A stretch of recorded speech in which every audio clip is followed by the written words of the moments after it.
one of the lanes closed down and used bike lane. That could be a two-way bike lane. It could also be a use path. There's ways to do it, but the point is to show that using plastic bollards, and you could also use planters. There's lots of ways to do this. You could, without a lot of resources or time, improve biking conditions by filling in that gap that exists right now in the bike facilities from the shared use path, Colchester shared use path, and between where the bike lanes. In the long term, that street section look a lot of ways, and this is just one potential way that could look, which is with 10-foot sidewalk on the north and then an 8-foot sidewalk on the south, where likely there wouldn't be quite as much foot traffic, and that is bank about housing or retail. This could look like separated bike lanes, so separated by a road, so giving them some distance from cars, a planted buffer that's also planting trees and street, and then the planted median could, the planted buffer could alternate with a bus turnout. There are pros and cons to a bus turnout. This might not be what the final iteration looks like, but that's one strategy so that car traffic is held up.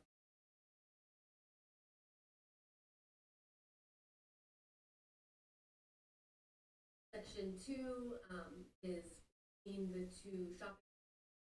There's one section that has a bike lane, part of that chunk that does not have a bike lane, but overall about a 7-foot right of way.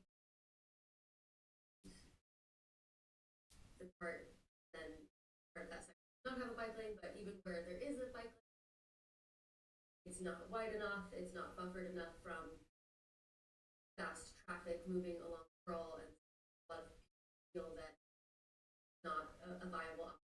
Even experienced bike riders tell us that they avoid biking on Pearl or do it, but don't. So looking at how this section could be more people oriented, there could be a 6-foot center on both sides that separates the bike lane from cars. This would be accomplished by reducing lanes, so that also slows traffic, really reorients the space to be for pedestrians. This is shown with a 0-foot setback where businesses are along the road, so that also contributes to the environment. Interesting things to look at as they walk along the road and not cross large parking lots in destinations. This section could include at some points a turn lane. Where there is a turn lane, that would look like a smaller planter buffer. Bike lane could stay a 6-foot bike lane that's still separated by the curb, and then the sidewalk is a little narrower. There's also a situation where there could be right of way. This is showing what is existing in the right of way. And also bus turnouts through this section. So again, you would still have continuity in your bike road, but the buffer narrows during those points to accommodate allow traffic to keep moving, make stops, but there's drawbacks potentially for transit, which is that they have to then re-enter traffic. We're continuing to look at what the best.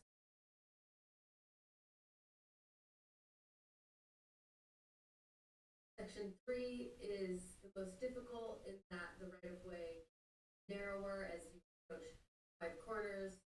Don't have a section drawn for this, but likely use similar strategies where you could reduce the lanes and at points not have the turn lane, use that extra space to widen the bike lane.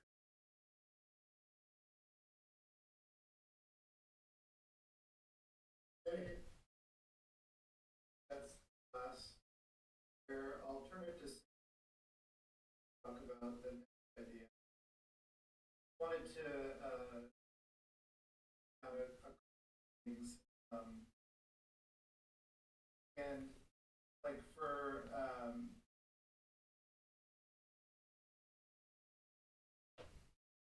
I think this section is kind of critical because we're trying to think short term and long term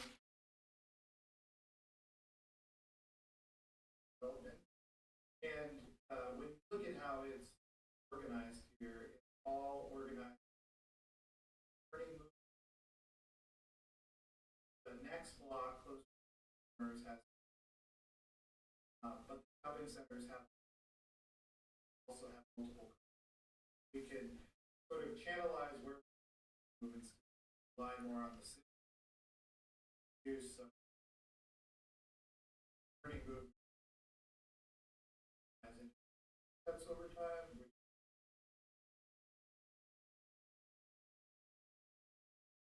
Priorities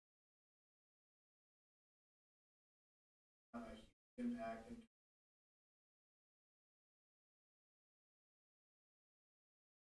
analysis. So,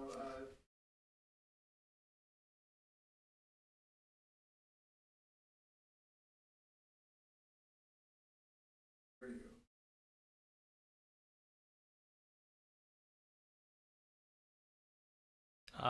We can't either. Okay. So, no, we can't. Okay, fantastic. Sorry about that.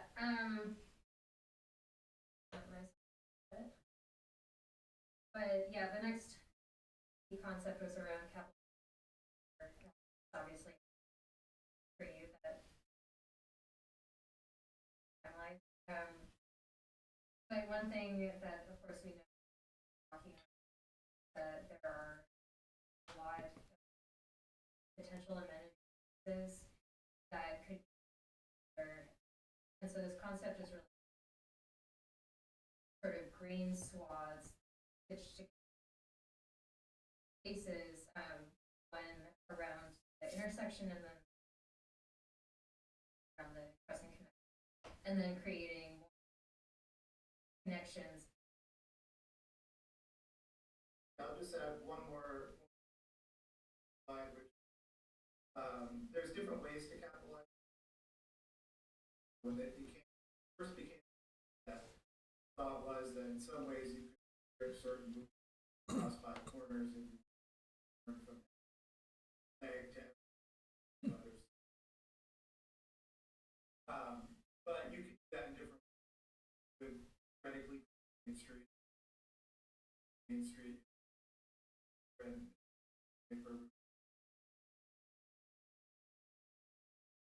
but you could also just move the lanes on each of these other legs. That's the way to do it. So you could remove a lane here and remove here. It'll require folks if going from Route 15 to A use the connector, but wouldn't necessarily options. Sorry, sir. No, that's great. Excuse yeah, me, so excuse me, this Jeff, basically shows Sarah? some of those I guess Yeah. this isn't for working. Well, analyzing one, folks, we just have a question from Diane. Okay, so I'm not sure if you can hear me using this mic or not. I mean, you're showing me pictures, but it's not the Crescent Connector that you're showing me. You're showing me Railroad Avenue and 5 Corners proper.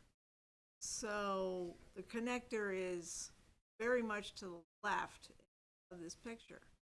So, Good point. Let me clarify what that. So what we mean by capitalizing on now we have this something. And so what this signifies here is if you no longer allow, like you did on added ins and that, start to do that on some of the other. For example, right here. Direction. It's out.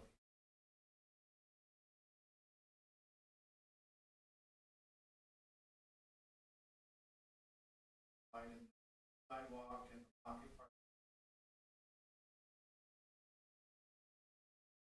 here because that wire. So that's what the capitalized, right?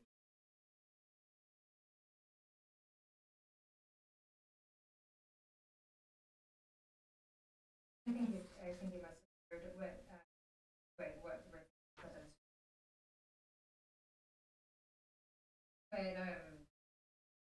yeah, to your point, so extending that green cross so that it potentially from sort of the intersection with the Green Pocket Park that is next to Firebird, the Memorial Fountain, creating more pedestrian, and then going up onto Railroad Avenue, potentially thinking with on both sides with market structures. That could be more of a temporary friendly for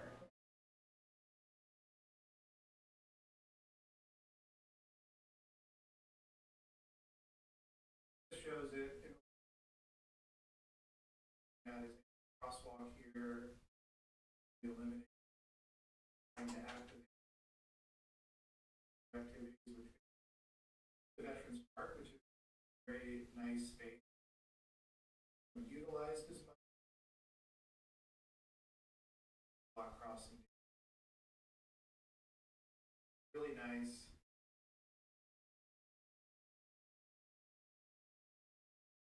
and the other thing is idea temporary interventions or more like pilot or lower investment.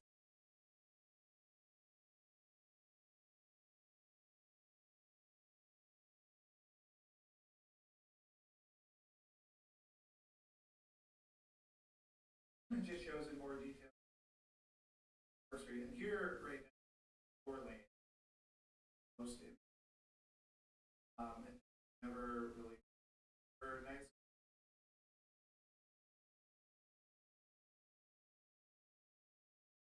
In this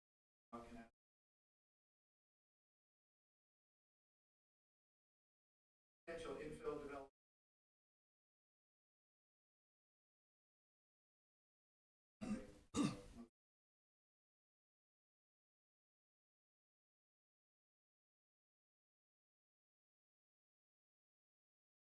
And then I took thinking about potential activated.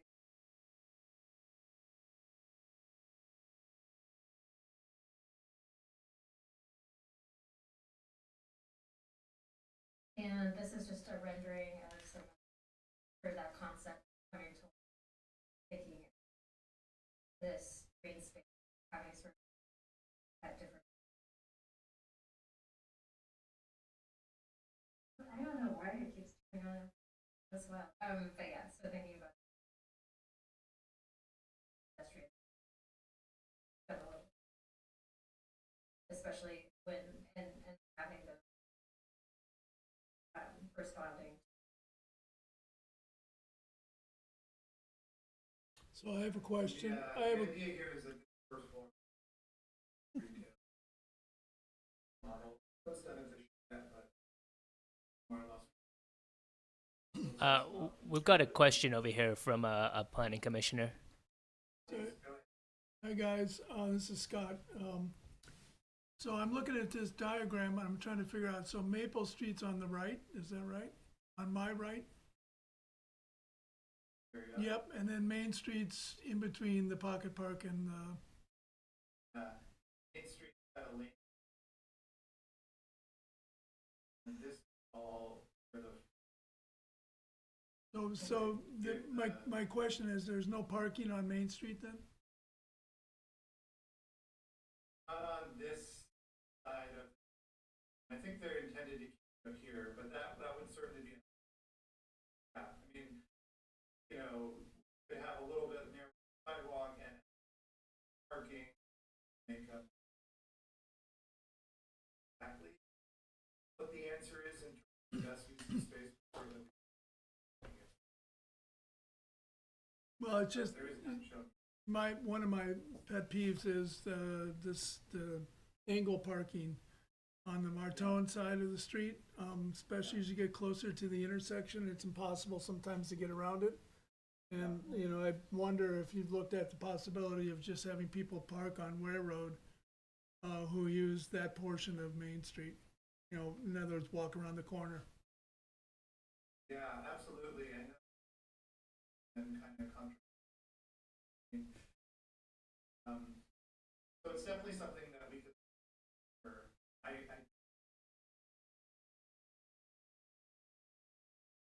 very challenging, so that's something we can look at, and certainly we could. Parking. Well, just make the street more walkable as well. Yeah. Yeah, we could convert the angle that's the Martones. Okay. Question? Yeah, and so this is turned on the position.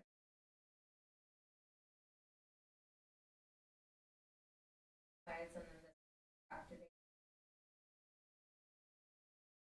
The trucks, which could be a great opportunity, obviously, park cut off from people because of traffic lanes. And so how could you potentially create a space?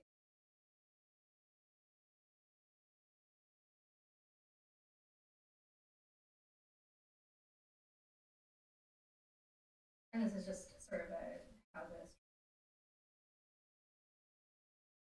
more green.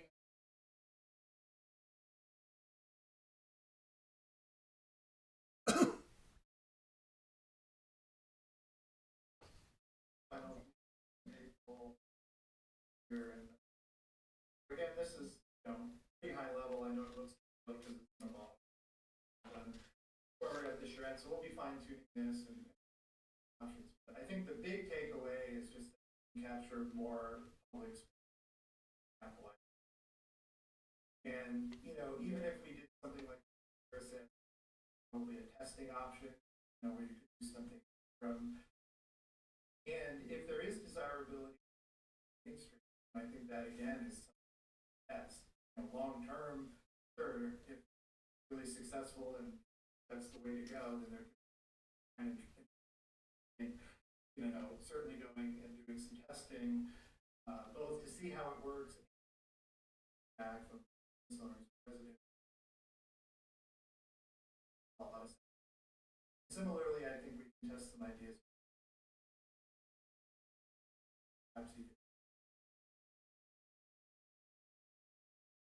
Lots of options there. And how we're going to move on. Which is talking about new development. Yeah, good example of the Boxcar Bakery. Everyone loves it. It's in a new building that, in a way, made possible for condenser redevelopment. These are just some examples of mixed development, you know, that have nice outdoor spaces and are fairly active. Or particularly along Wall Street. So this is sort of looking at what are some short-term options. I've been in discussions with Andy's the properties and sort of getting a sense of their timeline. And I think there's some other priorities, you know, then that probably earlier than this. You know, they always have the issue with existing leaseholders and things like that, and that flux around. So one of the things that we've talked about is, could you put in some minor buildings, manage their Earl Street to give it more of that kind of urban. That can be done in a variety of ways. Buildings that can either be very temporary, like the you see here. This was out in the cattle area downtown, but it's activated in this kind of temporary structure. Or it could be that's more long term and fits in, and that would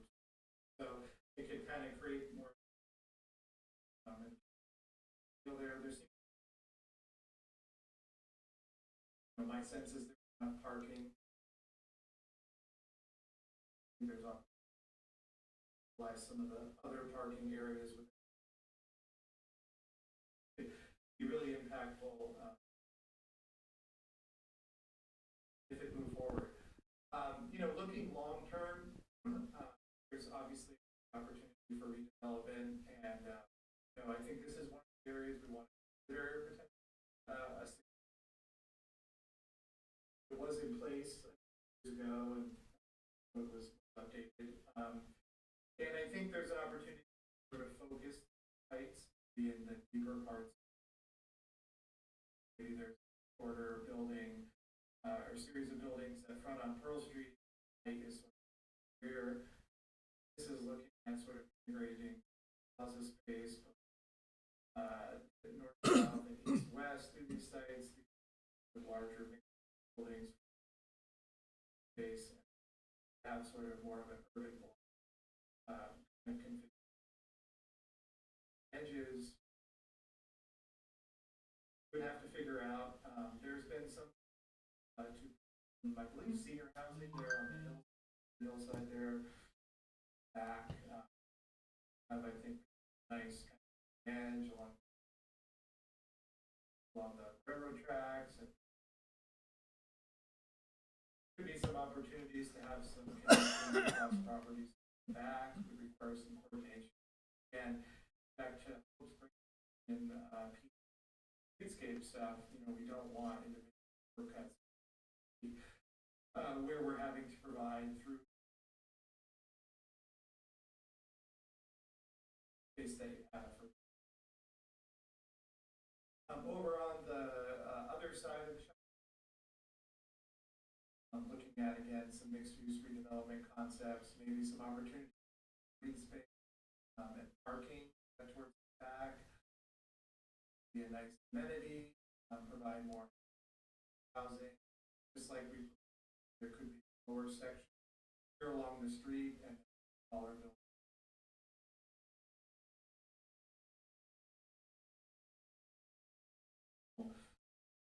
Have input on sort of desirable things we do for you. And then this is just an example project that they're involved in years ago, or was involved years ago, called the Belroy. It just shows how you can mix building heights together. This was next to a lower density neighborhood, so lower height and then smaller there. I think thoughtfully housing stresses the affordability. Important, much more urban example of it is showing how a lower kind of building edge can be used in common. And this is a small example of an upper step back, where step backs above the level. And this looks at making more. Could we have some backs along the railroad tracks of these properties? It's sort of more grid, lack of depth sides, and lack of connectivity makes this. Certainly, we can introduce more connections within the shopping center. More problematic on small sites.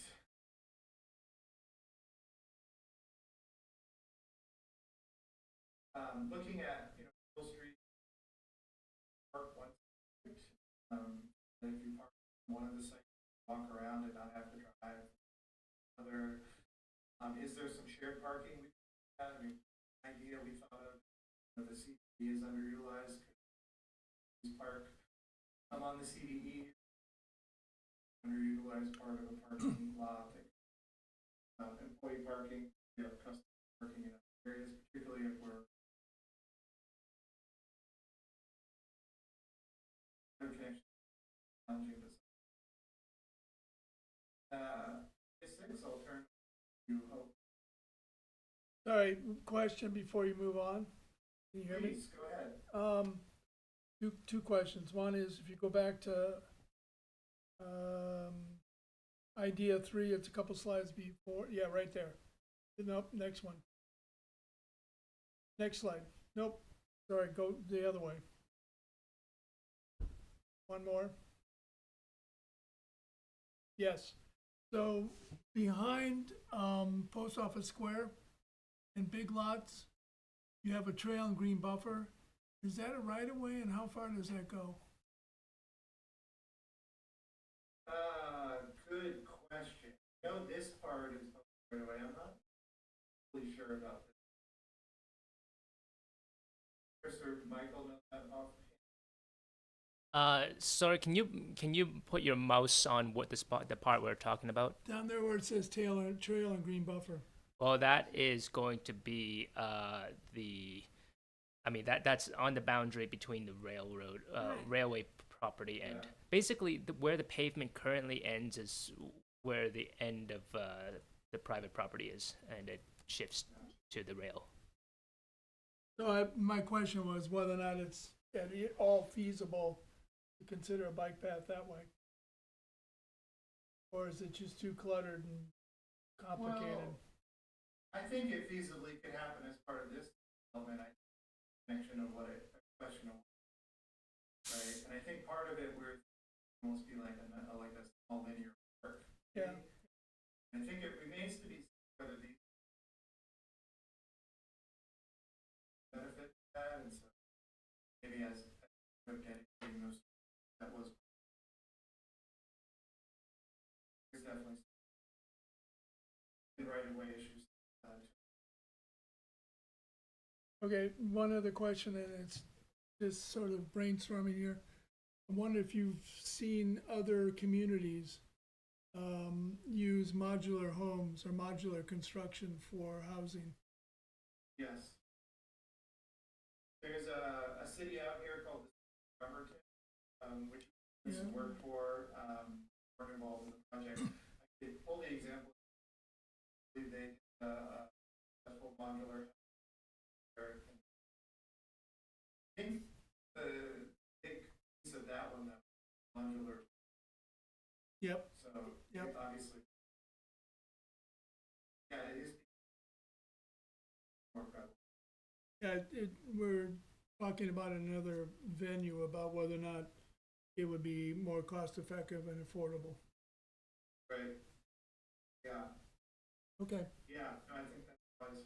Okay, thank you. So while we're there, okay, so you're essentially proposing that Post Office Square get taken down and put up with these L buildings on one side with, I'm not seeing a whole lot of vegetation, which has been a real driver for a lot of people in the city, to have more vegetation on the public right of way. You know, it's nice that you put the open space with some green behind a 6-story building. So there's a parking, and we gotta make some assumptions that that is instead of the strip mall? Because Yes. right behind that is the fairgrounds. On the other side. On the other side.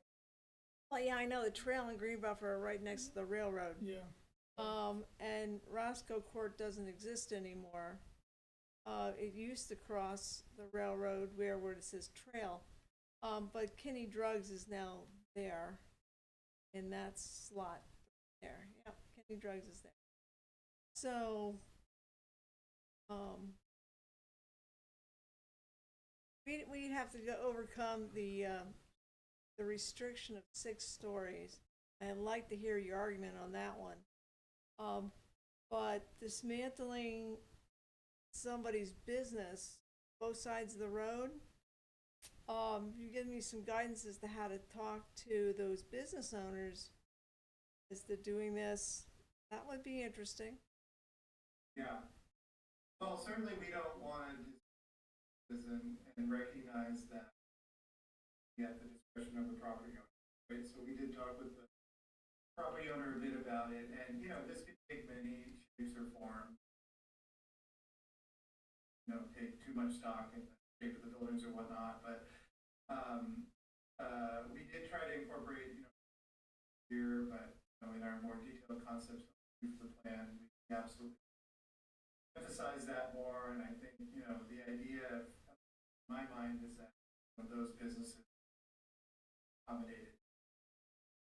I also think there is some opportunity on this site to perhaps do some infill development that would require as much.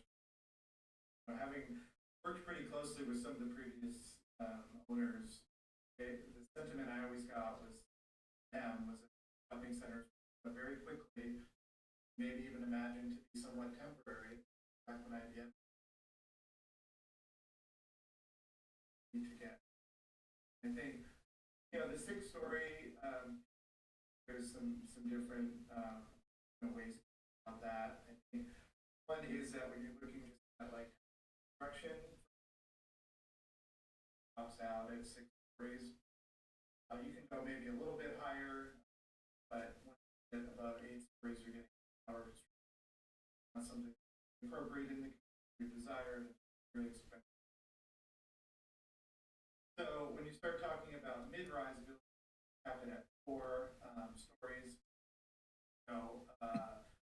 still having a first floor of concrete, which is and allow the 5th and 6th stories, that can be sometimes what the project is. Because of those upper stories get cheaper.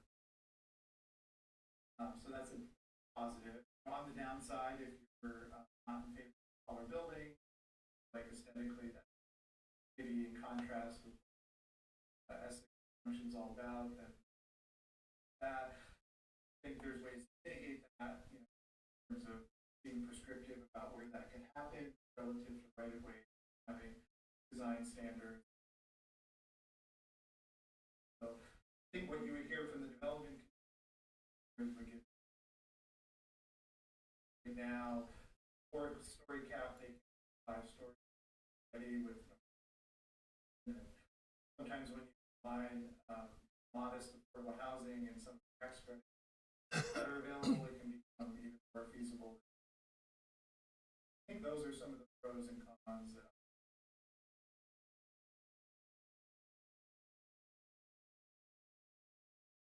Do you hear discussion on the 6 stories at all? Engagement? We did. We definitely.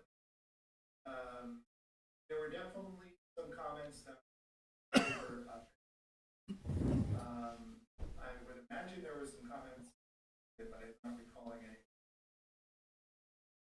I wouldn't say that we had any sort of consensus. Development and property owners talk with, we're all in favor. So that's kind of what I remember. As we go forward and start to work concepts where we're getting direct feedback, we can sort of highlight that. If I could just throw another caveat out there, I think it's a caveat. The housing needs assessment that was done for the town of Essex and the village is relatively old. So I stand to be corrected, but I don't think we've had an update on any kind of housing needs assessment for Essex Junction in the last couple of years. So do we need to take into consideration what the demand is for housing, or we just assume that it's going to be filled? So I can say from just from my department's work, the state has been working on a statewide housing needs assessments, and the state has also been prescribing housing targets to each regional planning commission and having them municipalize that target. A methodology on how that is spread among Chittenden County municipalities is still being worked out right now, but it continues. The evidence continues to suggest that the shortage continues to be acute, and it is unlikely that I don't see a situation in which this would not be filled. and it is possible that in order to comply with the housing targets, this may need to be adjusted further.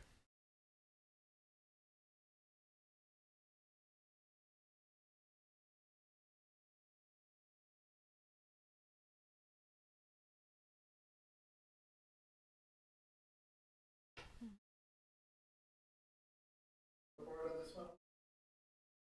Sure. So our sixth big vision concept was to make assets shine. One of the things we heard a lot was that people love the historic character of Junction and want to see that preserved, and there's ways to emphasize it by creating quality open space that enhances these buildings. There's room for personality and character through art and murals. That's another thing we talked about was the more ways of expression, more culture of Essex Junction on display. So thinking about how do we take of Essex Junction, the dark architecture, things that people love about it, and make them shine. Another one was this asset community, but also one people describe as underutilized. You know, it holds several events a year, but there's the room better daily use of the site and thinking about opportunities to utilize that site more, make it legible for pedestrians. For the CBE, this isn't directly in project area, but something we wanted to delay from here's a rendering of what it would look like to put murals on the firehouse. So thinking about ways to utilize public buildings. It can often be easiest to start with public buildings, so our business owners to do the same. Then people, a lot of ideas better utilized would look like, whether that would be adding housing or just having better pedestrian connections through, having food trucks for events. Even someone offered that wedding venue. There's an idea of shared parking, so employee parking. So just thinking about ways that space is redesigned or reimagined, managed differently to function more fully throughout the year.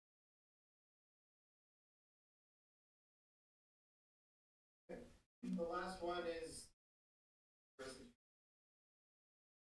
I think it goes back to really emphasizing the community and less so in the regional traffic demands. It's been a constant theme, and I think, Essex becoming a city is in the near term. So we want to emphasize activity, local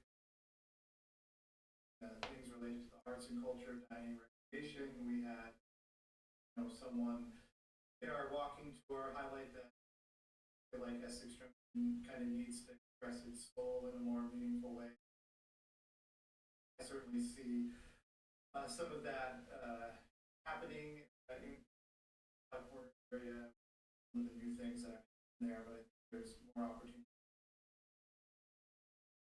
Part of that is transforming streets and really serve the community's needs and business needs, support more amenities, live to emphasizing that. And if it takes someone 2 more minutes, community, I think.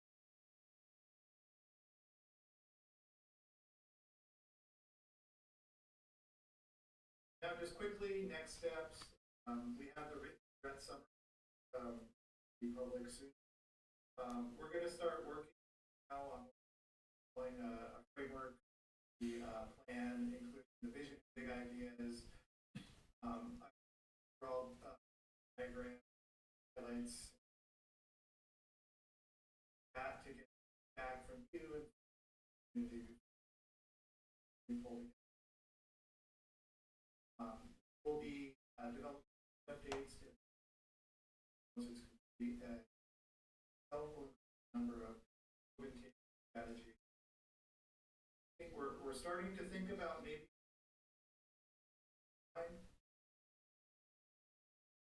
the city's done a number of really big projects just off of the connector. Every part of our area has or so. And there's also some key development sites that not to move forward develop. So kind of about what are they have control of and that future.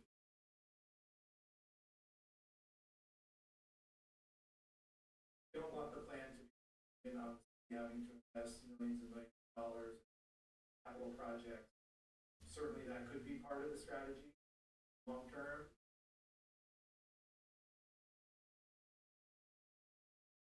Setting up a way to monitor how do we know if we're successful about that, allocate resources,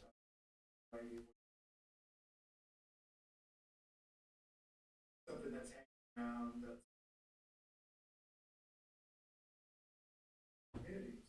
That's kind of where we're headed. There's a schedule, incorporating master plan concept, working on some of our back model that we using plan. Having Essex great ways back online and the master plan to the inventory and that update will bring us great.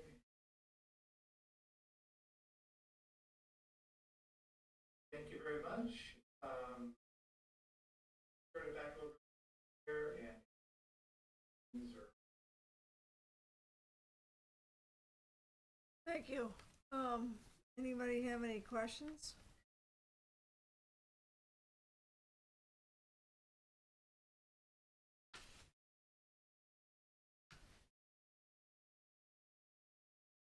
Oh, it looks like we're questioned out, Jeff. So we'll look forward to hearing what you had to tell us more about. That sounds great. And feel free to reach out. We're accessible. You want to email us or meet with us, no problem. And we look forward to back and steps. Thanks again for all of the shred here. Back so far, it's been really important. Well, thank you for the presentation. Pleasure. Take care and Thank you.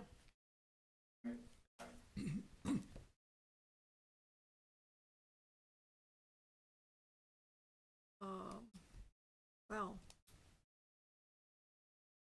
I'll have to think about that for a bit, what they presented. Next up, it says Land Development Code Amendments Well, Proposal. Second. Go ahead. So I think it'll be interesting to get more, let's call it detailed sort of design part. How we're going to reach out to get feedback. I don't know if you've had a discussion with them about public input into, because these are good ideas, but I would say they're fairly radical for some. I'm wondering, how do we best communicate this? So the public engagement plan that was presented to the commission at the start of the project detailed some of the ways that framework plans to continue to engage the public. My understanding of it is that the main piece of public engagement that remains is going to be an online commenting forum for directly on a draft of this plan. Yeah, so the ideas will be put out there, and people will get to interact directly with it, with specific elements that they like or dislike or have questions about. If you have ideas for other forms of public engagement, oh yeah, actually, I should mention they do plan on reaching out to stakeholders that they had engaged with earlier, just as a follow-up. There were focus groups throughout the first phase of the project, and there will be follow-up with them. But if you have ideas for other things that can be done within the available budget and staff resources, I'd be happy to entertain them. I'm also looking at timing. The idea that this would be presented to the planning commission, when did they say that was? February? That's right. Yeah. So February. Does the city or the board still have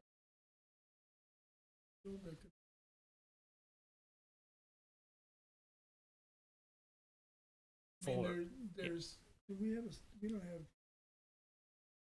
No, we have city meeting in April. April. They would That's start all right. budgets next month. There's a budget meeting. April is the presentation for the annual meeting. I guess what I'm trying to say is if we could look at opportunity, feedback on other things. The last year when you did the budget meeting, a good turnout. That was coupled with a focus group. No, was it? Yeah, the focus group. I think strategy. So it might be useful to look some way to. Yeah, it may be possible to. It sounds like in order to do that, we would have to adjust the timeline, but there's no real. I mean, unless there's a constraint on the consultant's end, I don't see a reason why we wouldn't be able to kind of hold back on that and re-engage in April when there's already the large meeting happening. If there's I just think Because the code updates are not gonna fit. That's right. It's a separate process. Yeah. Because we're talking about code updates later today, here in 5 minutes.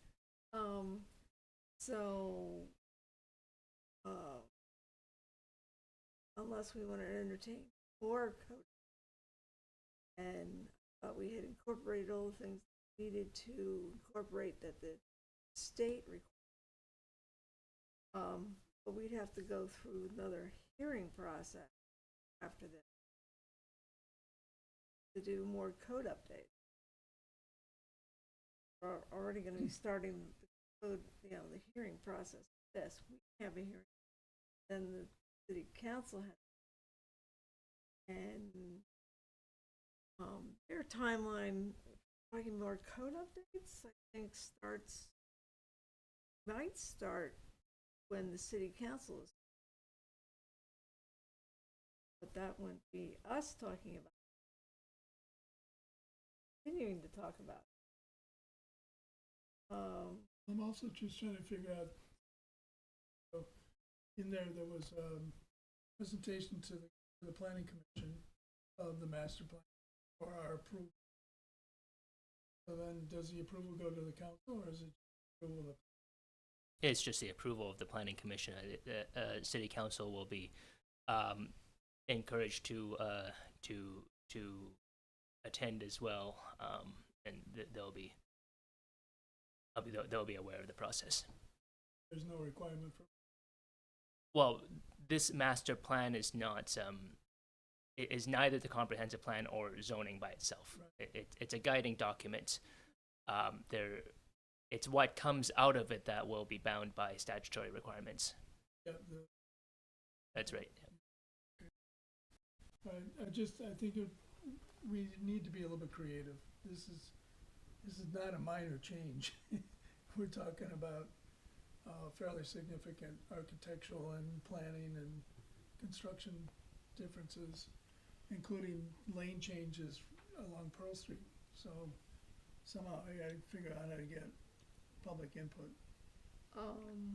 Just my opinion. No, I understand your opinion, and I'm tending to agree with you that it's, after all the years of being restricted to 4 stories and now having an imposed 5th story by the state, And then adding another story. and then adding another one. We used to have, 20 years ago, we used to have 6 stories, but we don't anymore after there was petitioning to the village trustees at the time. So things change, I understand that. Well, I'm also sensitive to the people who have been vocal. Okay, I'd like to know how much conversations they had about green space and 6-story buildings, and changing others' business plans. I mean, we don't have any master plans on those mall strips on either side of Pearl Street. I mean, at this point, I think we only know of some buildings that are contended, but as I frequently go up and down Pearl Street, I know that one building, I understand, whereas there had been a proposal to put something 3-4 stories, is now going to be just remodeled and reestablished. So after they spent all the time doing that, I really doubt that they, unless they want to rip things up and go forward with a different plan. So I like to know how we're going to approach this, because I could see this backfiring on us. Okay, that after. Well, that's sort of my concern as well. I mean, there's two other little things, not little, going from 4 lanes to 2 lanes on Pearl Street. You know, I think there'll be potential for public feedback on that. And I think there's, specifically on that subject, Regina brought it up during the charrette, like, and you may know we're at this, Chris, but just there may be things that we, as a municipality, can and can't do, or we have to be, like, in negotiation with, like, state transit. Yeah, And I don't know anything about that. or even Green Mountain Transit. Yeah. But just, yeah, there may be, and I don't know, like, in terms of how, whose jurisdiction supersedes our ability to alter the number of lanes in certain major, like, traffic. I don't know. The other It'd be great if we could, in my opinion, but yeah, I'm not sure. Yeah, the other thing is, are they gonna, so they have this plan for Main Street, Maple Street, or the 5 corners, but Main Street, and taking away that, whatever they call it, slip road, and making it pedestrian and making those parks more utilized. But are they gonna give us something for the potential of a design with Main Street closed or not? I don't believe that. I mean, it sounds to me that framework is advocating for a kind of either a stepwise approach or to just go with a lane reduction instead of a full closure. They see the full lane closure as more radical, but potentially more disruptive, and this may be more acceptable to the businesses and the community there, while still leveraging most or a lot of the benefits that would have come out of the original idea. Okay, a lot to think about. Well, I'm thinking of the fact that they took a memorial exhibit there and removed all 8 or however many flags were all missing, plus most of that strip there actually is all paved with pavers, as opposed to green that they were showing. It'd be awfully nice if it was green, but it's not. I know a lot of people put a lot of work into that. that memorial. So, very interesting discussion. I guess we'll have to program in a lot of community time, because this could be a major NIMBY. I mean, it's not like you're proposing a 4-story building in somebody's backyard. Talking a lot more. But I see the community needs to be behind this, as opposed to, because we heard all kinds of comments about when 4 Pearl went up, and heaven forbid we took the trees down. So that used to be, Still hear that. oh, I know we still hear about it, but it's kind of, you have to reflect on past comments, and how do we move this into the future? And we didn't have those conversations with the business owners, so I don't know what they had to, how they had to view some of this. So that's, So, could I make a suggestion that we think about how best to publicize this? Maybe have another discussion at a subsequent meeting? I think that is a great idea, and that's that there should be time to incorporate that into the next meeting. And maybe have a conversation with Ashley and others about this as well. well, maybe we should have Ashley at our next meeting. Well, that would be a good idea too. Yeah.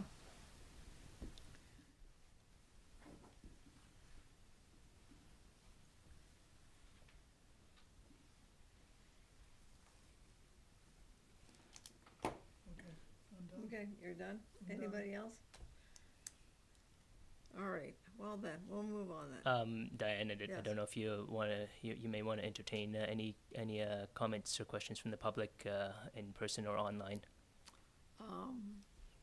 Gentlemen, comments, questions? I just have a quick question about, like, I just, Would you mind sitting over here so that this, Oh, okay. the mic captures your voice? I just have a question about like the 6-story proposal, just like I just saw on the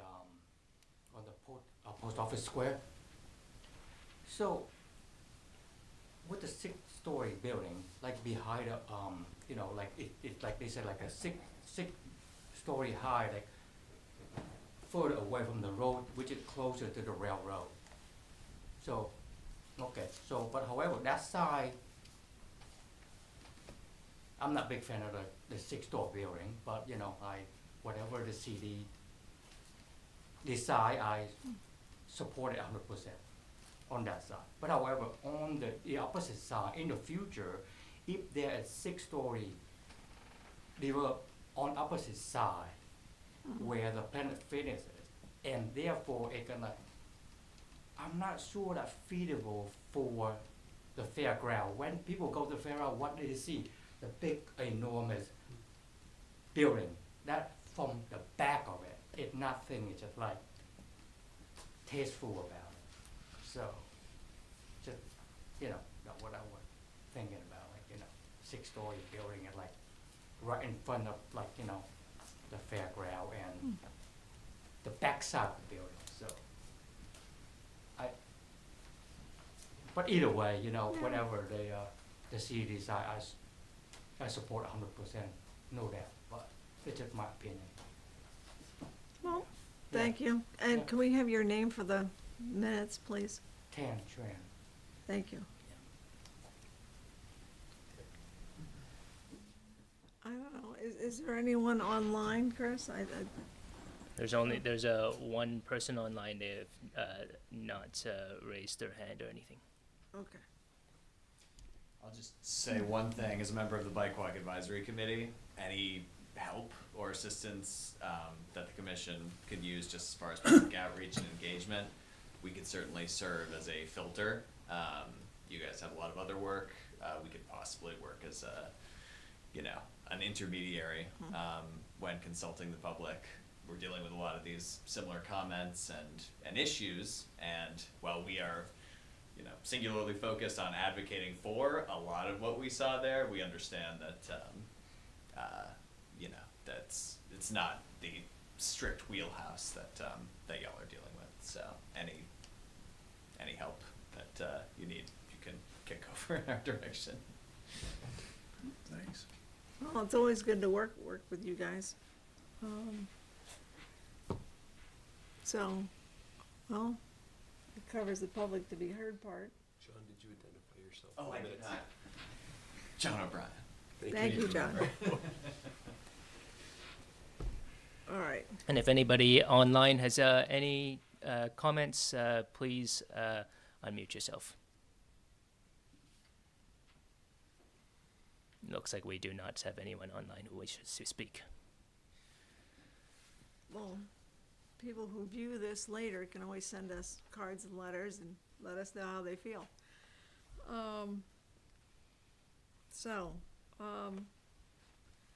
We move into the Land Development Code Amendments Proposal Hearing, which is what's on next. I believe we have a printout of, I have a printout of the Land Development Code in front of me. I believe we've got a copy electronically. Yeah, and I have a few slides to provide an overview to any members of the public who you want to understand what the gist of these proposed amendments are to begin with.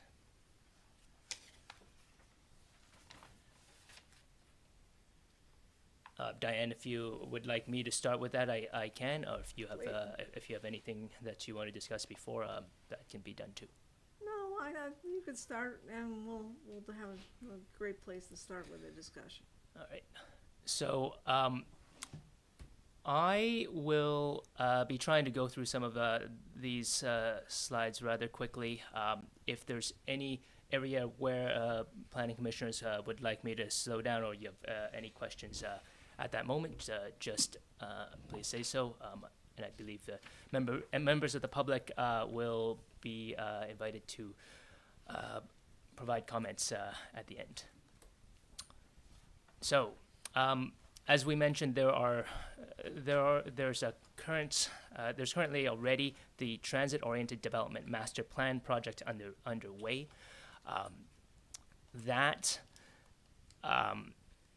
That's going on right now, but we also, out of that, we're going to have to make some changes to the comprehensive plan, and also out of that, be able to implement some land development code amendments. Now, you may have noticed that the timeline over here that I have on here is much slower than what Jeff was mentioning.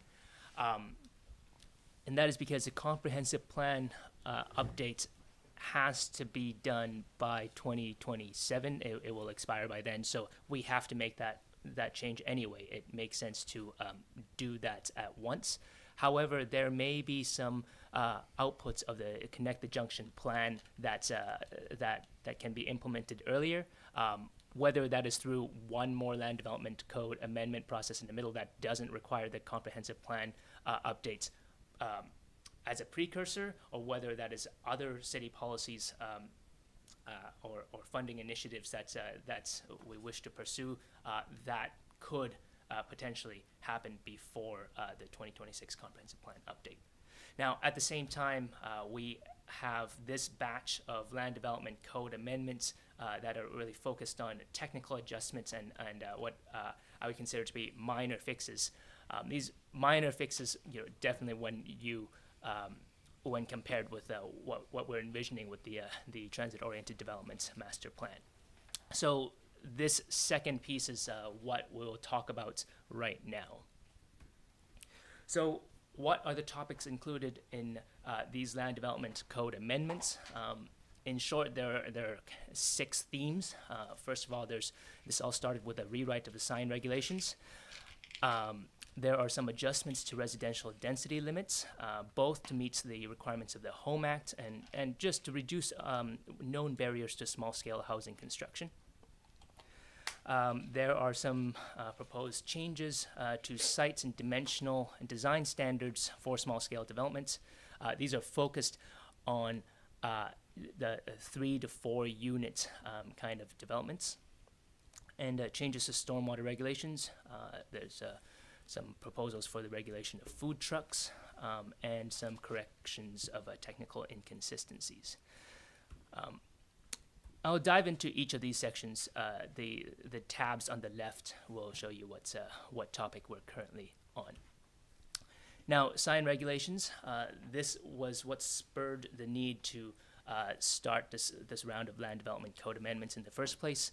There are several Supreme Court rulings that have required municipalities to rewrite the sign regulations to be content neutral. So if your regulations require you to read the content of the sign before figuring out if it is compliant or not, that is not okay, and that is against the First Amendment. So many other municipalities in Vermont have already gone through this process and updated their sign regulations. We just haven't gotten around to it, and now is the time. So instead of starting from scratch, the Planning Commission decided to work from existing examples from other municipalities. We actually started with Burlington, the city of Burlington's sign regulations, and adapted them for the local needs.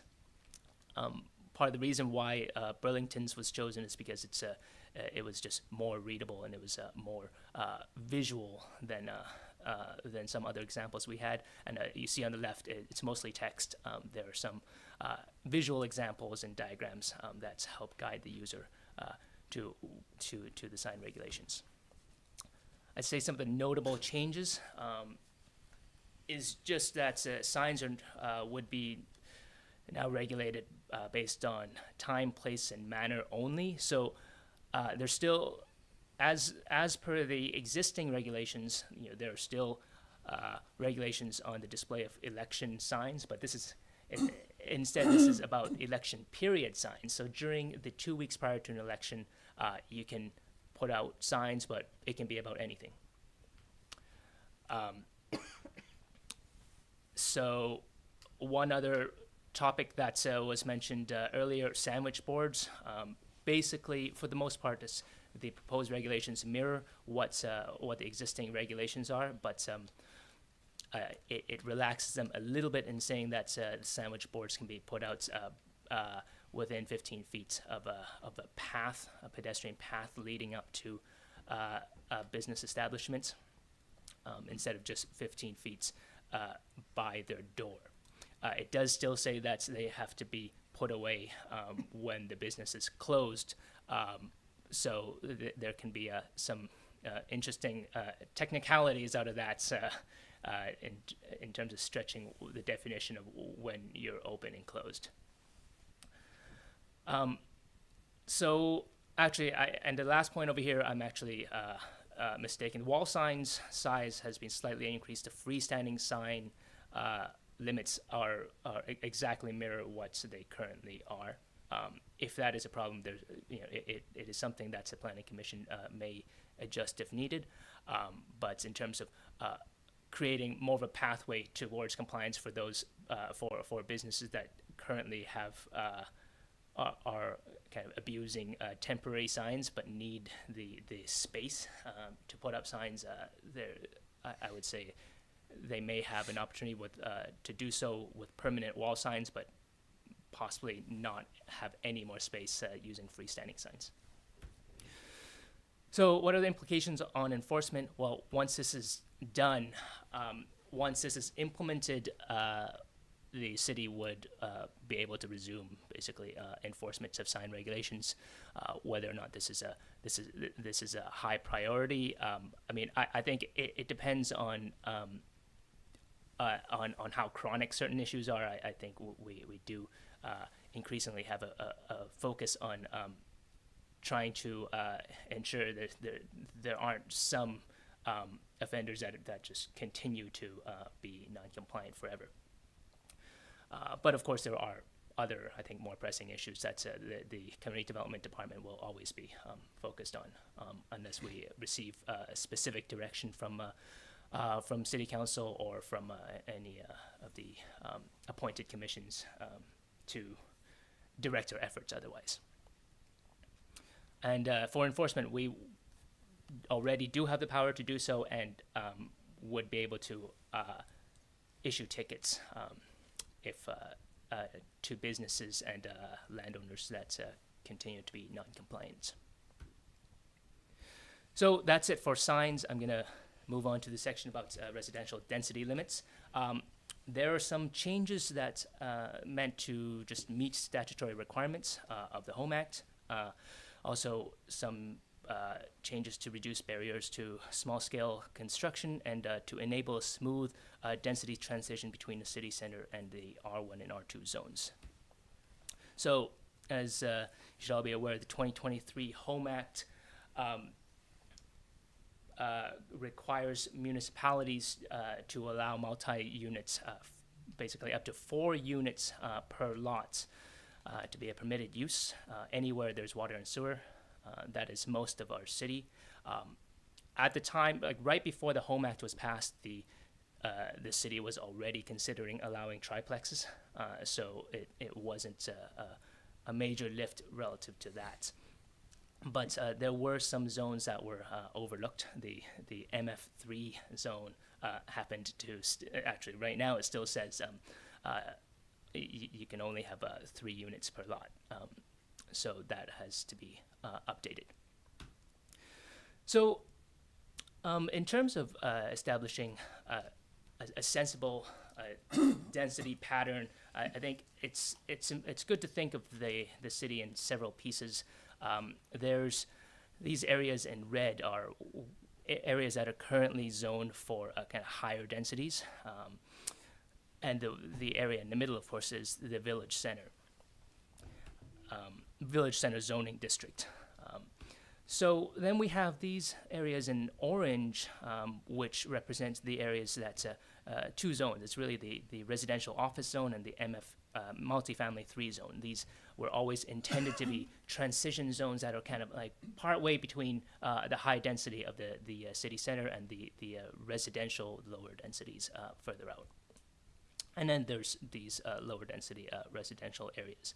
But since the Home Act, the floor has kind of lifted.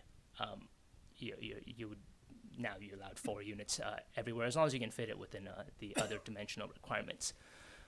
So what's the implication here? Well, the MF3 and the RO districts currently have incremental lot size requirements. So the MF3, for example, says that the minimum lot size shall be 7,500 square feet for the first dwelling, plus 3,000 square feet for each additional dwelling unit.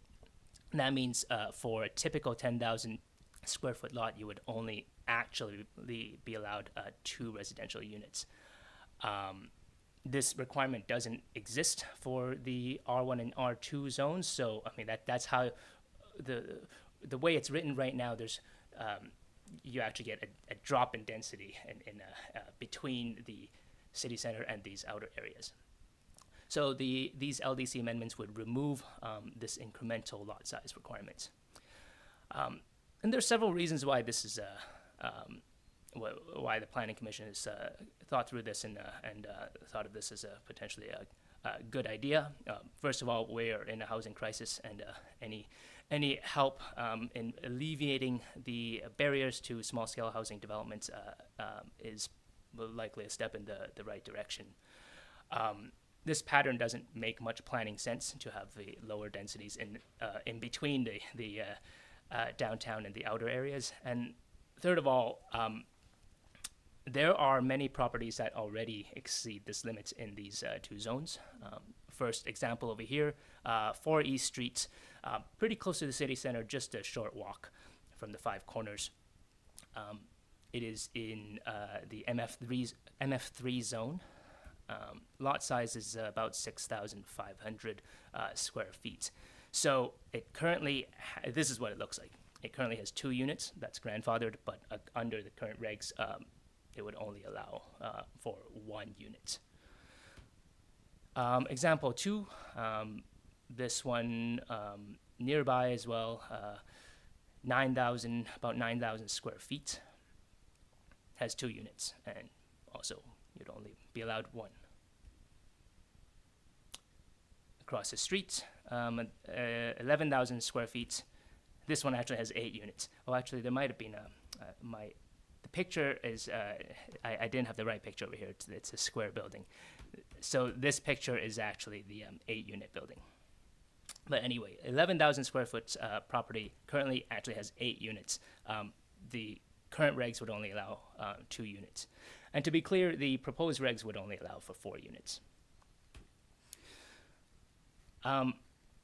So yeah, the main change to density is just a slight, just a removal of the incremental lot size requirements. So, third piece of this, adjustments of site, dimensional and design standards for small-scale developments. This was inspired by two efforts at the state level. One of them was from 2020 called Enabling Better Places, and this is a zoning guide that the state created to encourage local municipalities to rethink some of their zoning requirements to enable missing middle housing. It provides some sample language, and the Planning Commission took a look at that and compared it with some of what we currently have. And the second initiative that the state is working on that is relevant is called the Homes for All Toolkit, and this is a toolkit. It's actually a book that we have available with other online tools that anyone can get access to, but it's aimed towards small-scale home builders and also investors and community leaders. And it provides for prototype unit designs for 2, 3, and 4 unit homes. And these are all designed to fit the Vermont architectural norms. So, for example, this is one of the pages from the guidebook. They looked around for what most people would agree are very fitting Vermont examples of housing typologies, and showed how many units are in them and how they might be able to be laid out and replicated. It comes with floor plans, and the idea is that one day municipalities could kind of test fit these within the local landscape and make sure that this type of housing can be easily built and adopted and built at mass. So they provided examples of how some test fit cases of these building typologies on real lots in real villages and towns, and the Planning Commission with staff help also worked through some of these examples locally to see if it is possible to build certain types of missing middle housing here. And it turns out there are some changes that do need to be made. So some of the adjustments that are in this recommended package is to reduce the minimum front yard setback to 15 feet in 4 of these zoning districts, to adjust and clarify some design standards for triplexes and fourplexes in the R1 and R2 zones, and also to allow for up to 2 principal residential structures per lot. Now, speak a little bit about these, because these are fairly significant changes in certain ways, and also fairly minor in some other ways. So, from the Enabling Better Places report from the state, they recommend that for what they call neighborhood zones, residential zones kind of close to the city center, that the front setback be somewhere between 8 and 12 feet, side be 5, and rear be 3 if you have rear lanes, which we don't, or 12 feet. This is these are some examples of the setback requirements that are currently in Essex Junction. We see that there are some zones where the front setback is actually 30 feet. Certain zones at 20 feet, and some already at 15. There's also the side setback is a mixed bag, but the focus right now is to adjust the front setback, and I'll show you several examples and reasons why. If you take a look at some built-up areas, let's say in the RO district where the front setback requirement is 20 feet, you'll see that there are already plenty of buildings that are within this 20-foot setback limit. These are all these have all been there for quite a few years, and these are definitely grandfathered and they're allowed to stay. But if they get torn down, they're not allowed to be replicated under the current rules. So I think the assumption based on the implication of that is that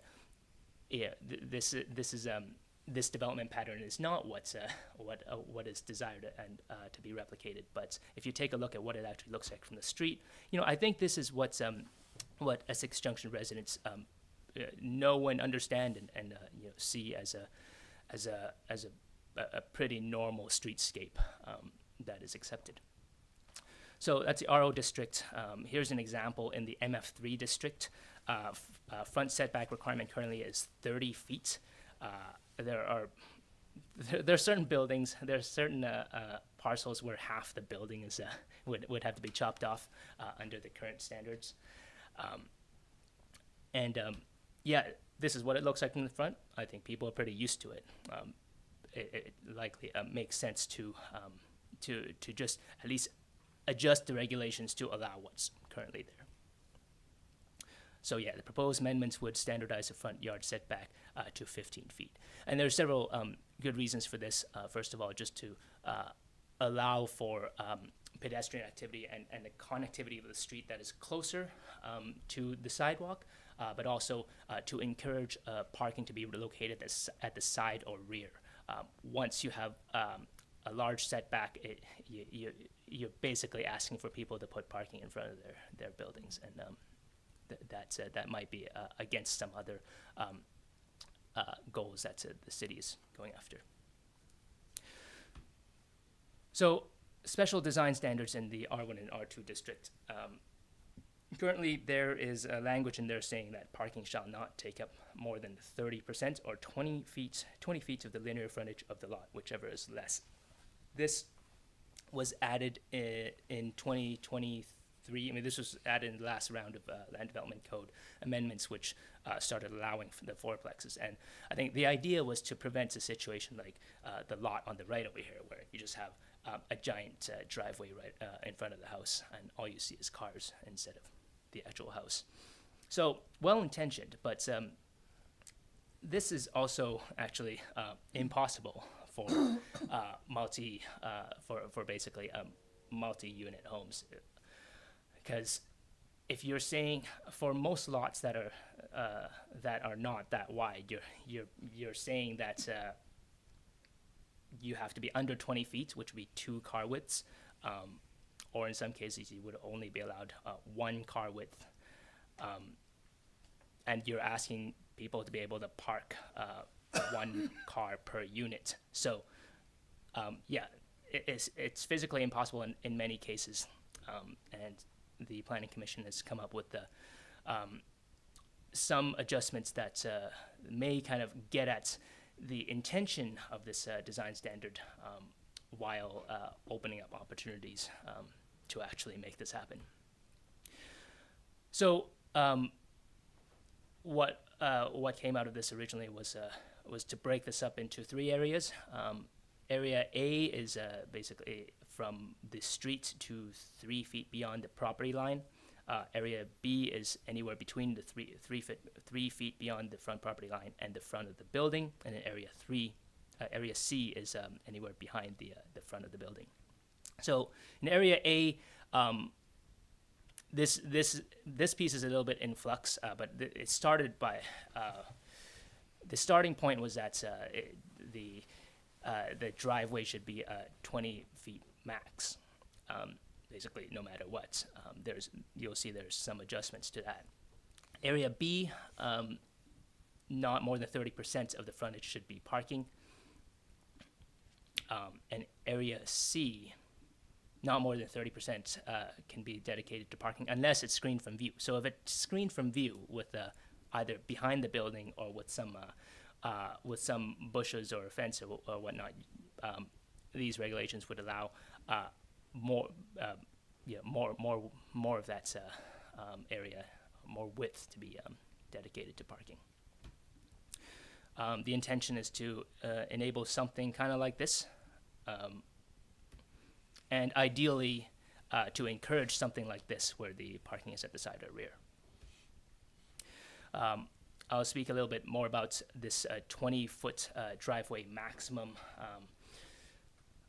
point over here. This came up at the last Planning Commission meeting while the commission was kind of trying to test this layout against an actual development that's being considered by somebody. Some issues came up. So there's a case in the R2 district where somebody is trying to create 4 units over here. Currently they have 2 units. They want to turn the garage into 1 unit, and if possible they'd like to have the space, redo the roof, build it up higher, and basically have a 4th unit over there. This is what the lot looks like. It's a pretty wide lot relative to other examples. And as the rules are written, this is what originally was going to be required. As you can see, there's enough space for the 4 cars over here, but if you can only have a widened driveway up to 3 feet from the property line, there's not really enough space to make that turn. So what are people really going to do? They're going to drive over the grass.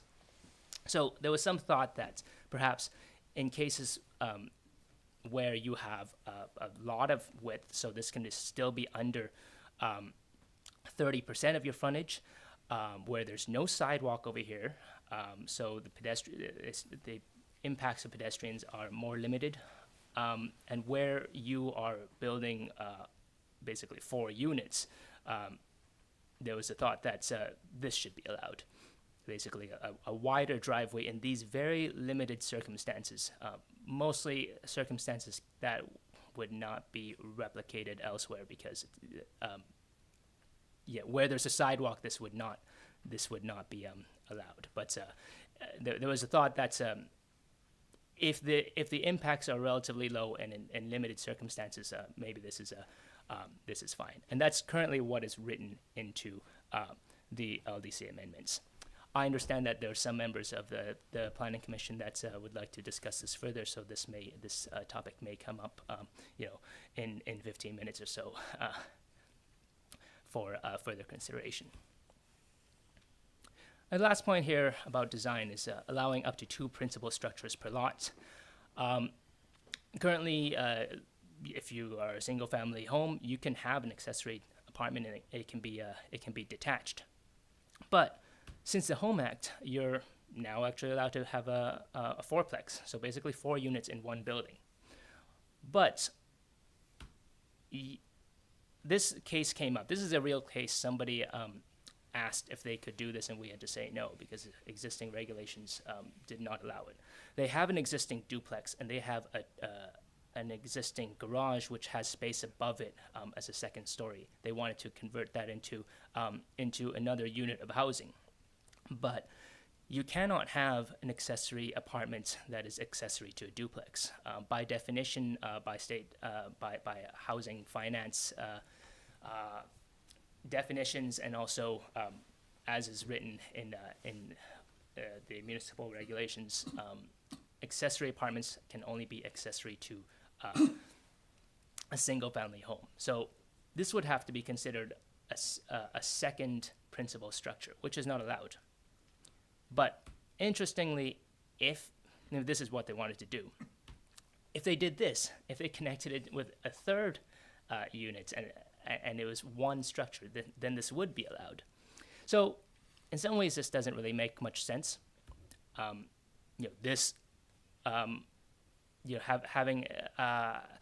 Having 4 units spread over 2 structures is not necessarily that different from having 4 units in one larger structure. So that is written into the amendments right now. The proposal is to allow for 2 principal structures per lot, up to a maximum of 4 units per lot. The lot coverage, setback, and height limits would still apply, and in reality, that's probably what would be the limiting factors.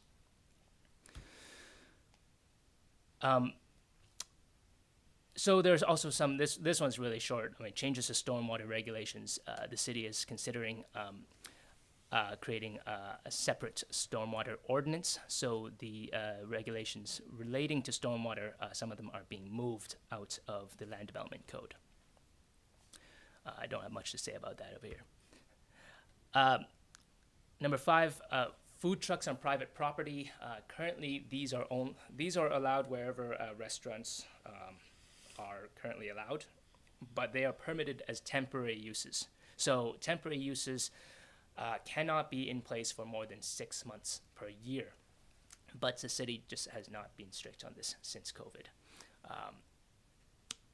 At this time, I think there's an opportunity to just officially make this possible and create a legal pathway for their existence. And the amendments would officially allow for the year-round operation, but would place certain limits, such as not allowing the long-term use of gasoline or diesel generators. Basically, if you're in one place for more than 2 months, you gotta plug in. Okay, a lot of corrections of technical inconsistencies, and there's some other changes that I couldn't categorize elsewhere. But there are some things like we specified how uses not defined in the use charts are to be reviewed.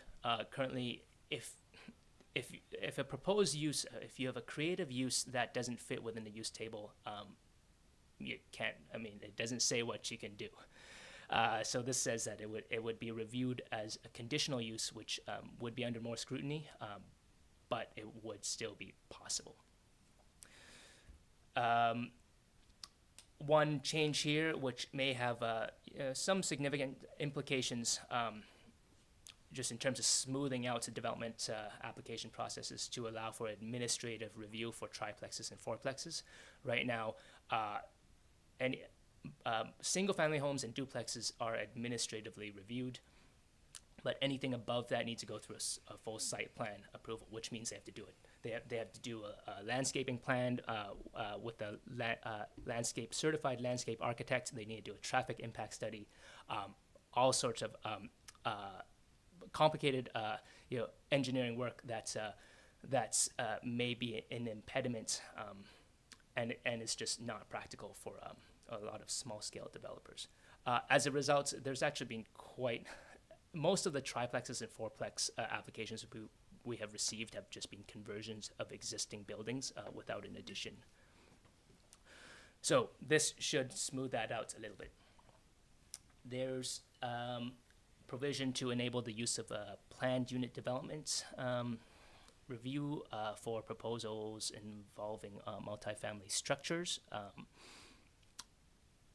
So there's some private open space requirements that are being adjusted to make it possible.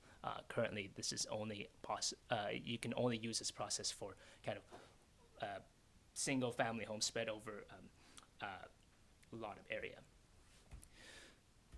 Other changes being proposed is that the definition of lot coverage is proposed to be clarified to exclude stormwater permeable driveways.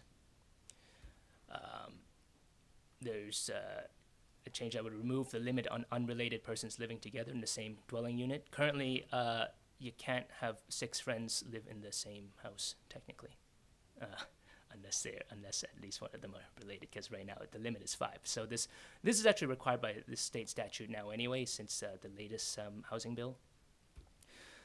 There's also a zoning map correction. It was over a decade ago. There was a bunch of zoning changes that were made. There was a version control issue, which resulted in an older version of the zoning map being put back in the LDC. This affects the Autumn Pond area and several other zones as well. But when it was reverted back to the old version, that was never intentional. It was never discussed at the Planning Commission. So this is just correcting what was intended, what was never intended to be switched back upon. There's also a provision for a 50-foot setback, a requirement for a 50-foot setback for outdoor cannabis cultivations. This would kick in January 1st, 2025. Well, I mean, if this, actually, this would not be passed by then. So it'll be when the LDC amendments pass. And this counts from the edge of the cannabis plant canopy to the neighboring property. There are a few other things that I have written to the Planning Commission about that are not in the package of LDC amendments currently, but may still be considered. I think we'll leave the discussion of this to a few minutes from now. So yeah, that's the summary of everything that is being proposed.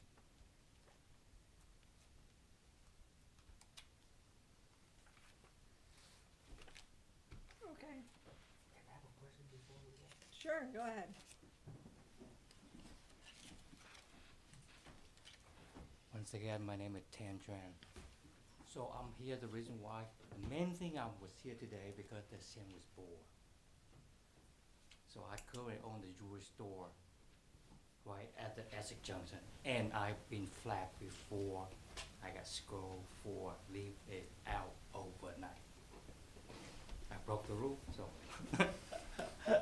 so I accept that. However, I'm not lying, we currently still have the sandwich board out, but right next to the entrance with the business side at Essex Junction Shopping Center. The reason why we couldn't move it in every single night. Therefore, because like you know, like from the curve to our building, it's almost 100 feet away.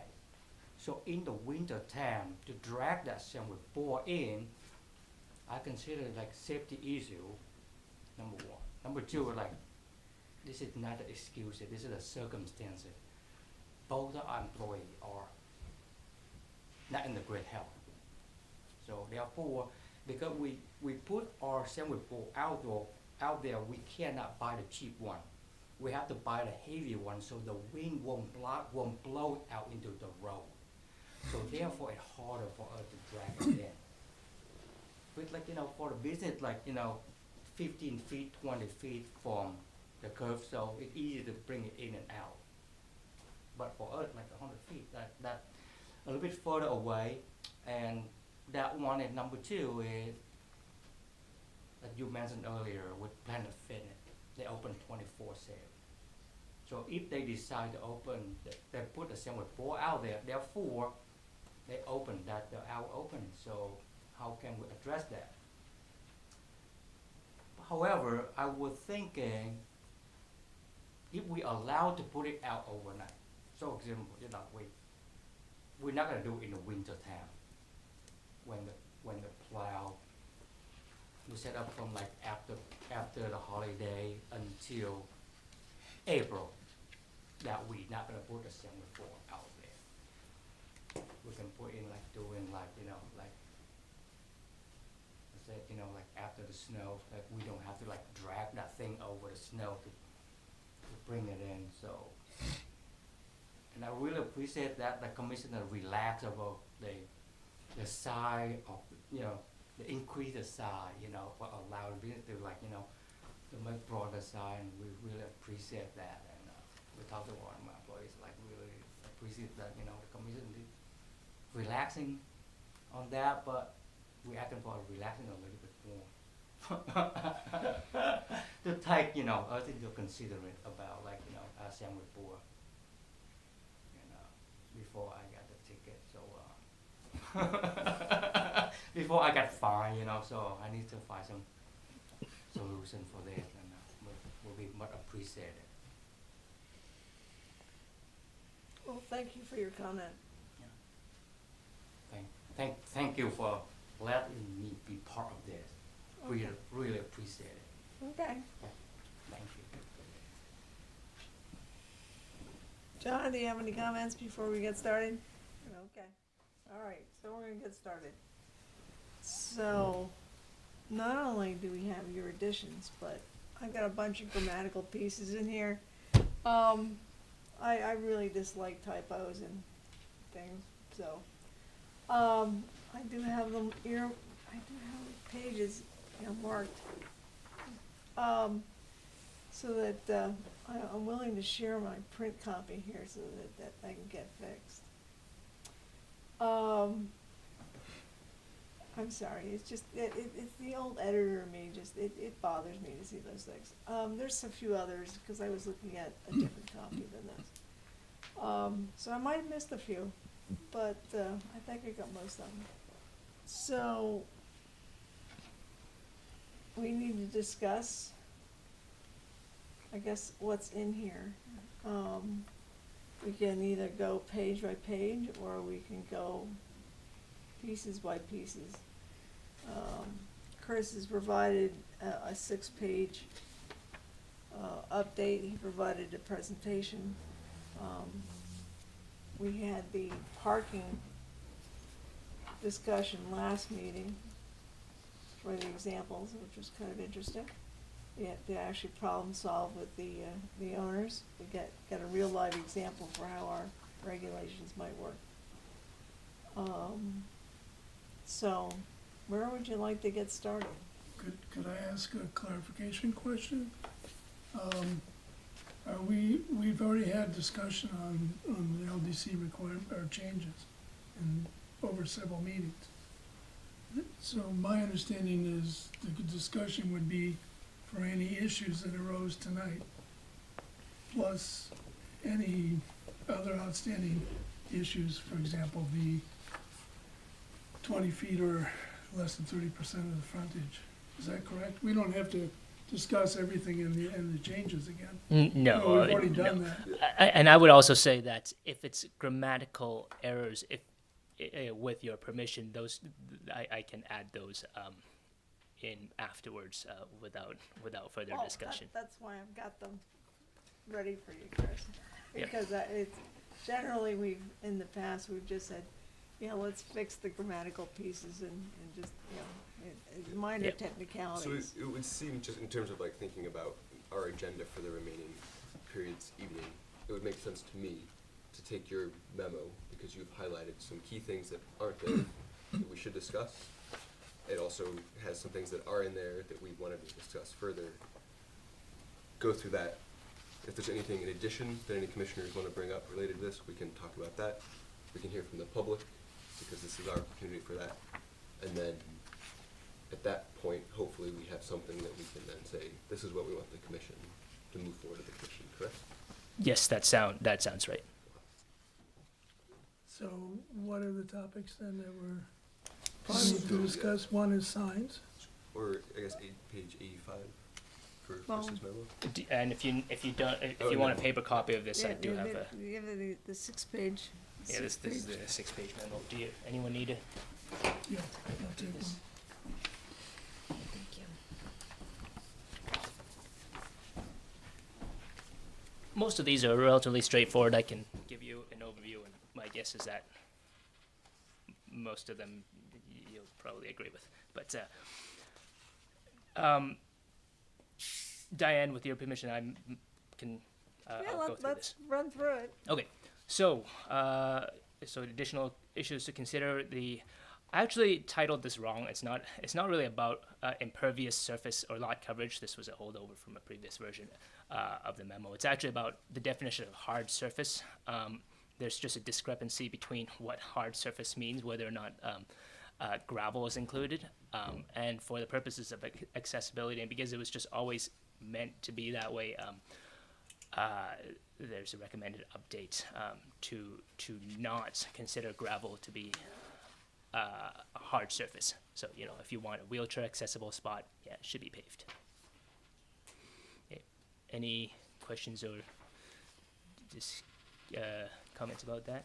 I thought in the past they had talked about gravel as being semi-impervious. In other So words- yes, there's two different things. Pervious and impervious is not the same as hard surface and not hard surface. So gravel is not considered to be pervious. It counts. It counts towards lot coverage.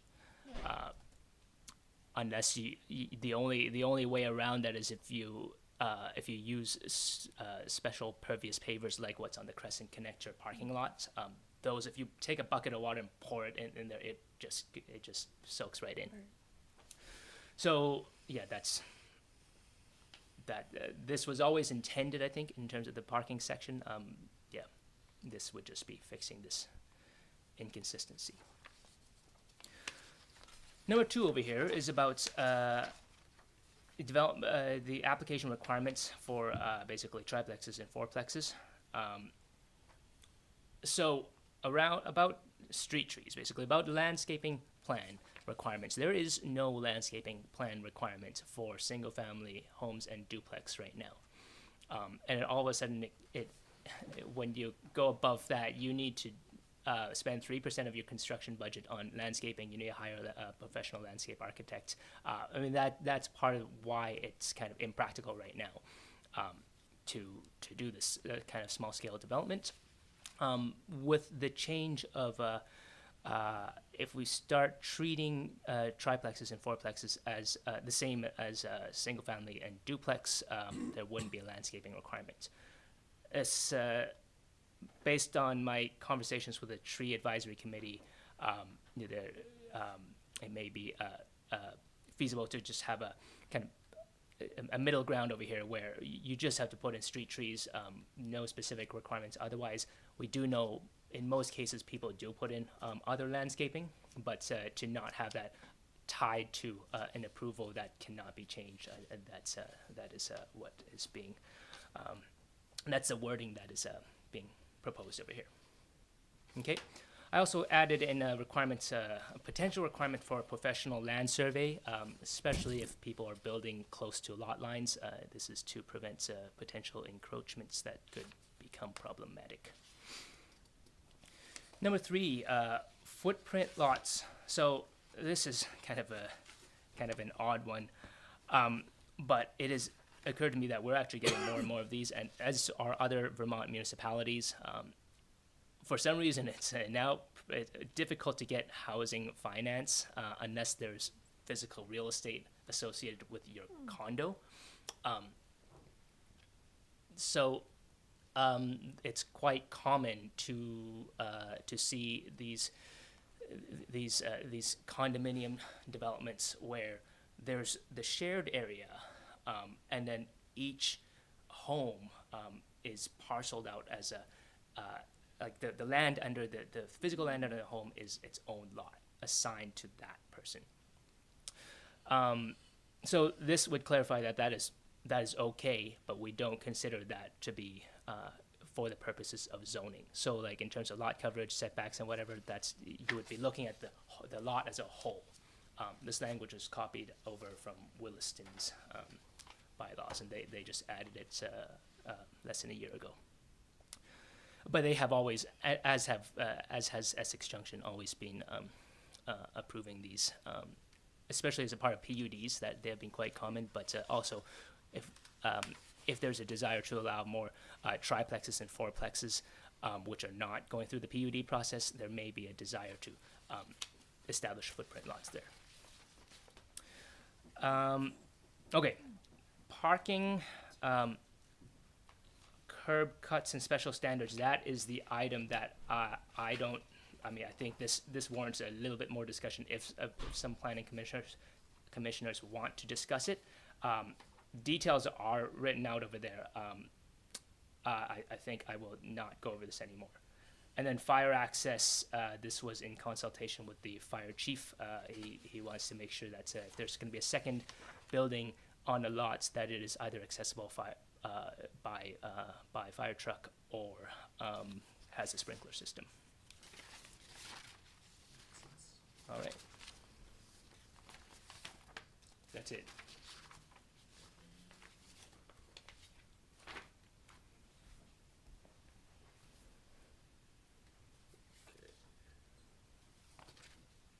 So this proposed motion would that be the entire document or just this 6-page? It's really, it would be, well, first you'd have to discuss if you I think we'd first have to add this into this. right, first you and have to then- make clear whether or not you agree with these, and if there are options that you wish to choose, and then once that is all done, you may decide to forward this to City Council for consideration, probably as amended. Okay, so, any discussion about the, Yeah, so Yeah, before, let's go before for we it. move it forward, Okay. I would appreciate having a little more discussion around the subject that we were talking about last month, in terms of cutbacks and parking for triplexes and Okay. fourplexes. As well as maybe we want to have some more discussion around sandwich board signs and anything else we want to talk about. well, why don't we start with parking? Okay. Parking in houses, yes. Yeah.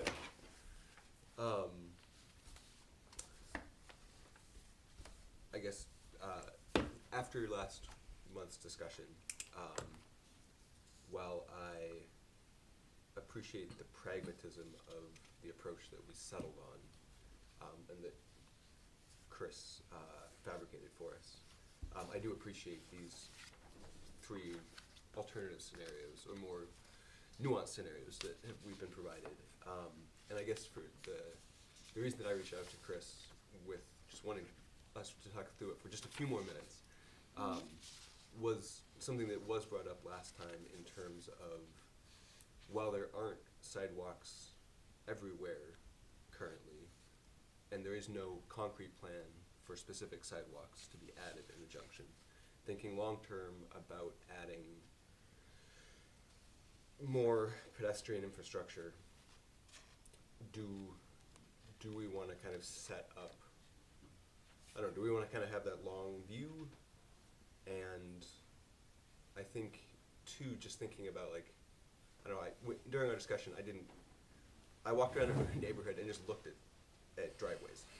And, you know, in this case, like, a 36-foot or larger driveway, that's a long space. And we did talk about, like, you know, whether we know lots of people walk, there's a lot of people that walk in my neighborhood, not on the sidewalks. And so whether you're on a sidewalk or not, passing that distance where cars may be parked in tandem or parked in all kinds of varieties, just the concerns about safety, the wider your sidewalk gets.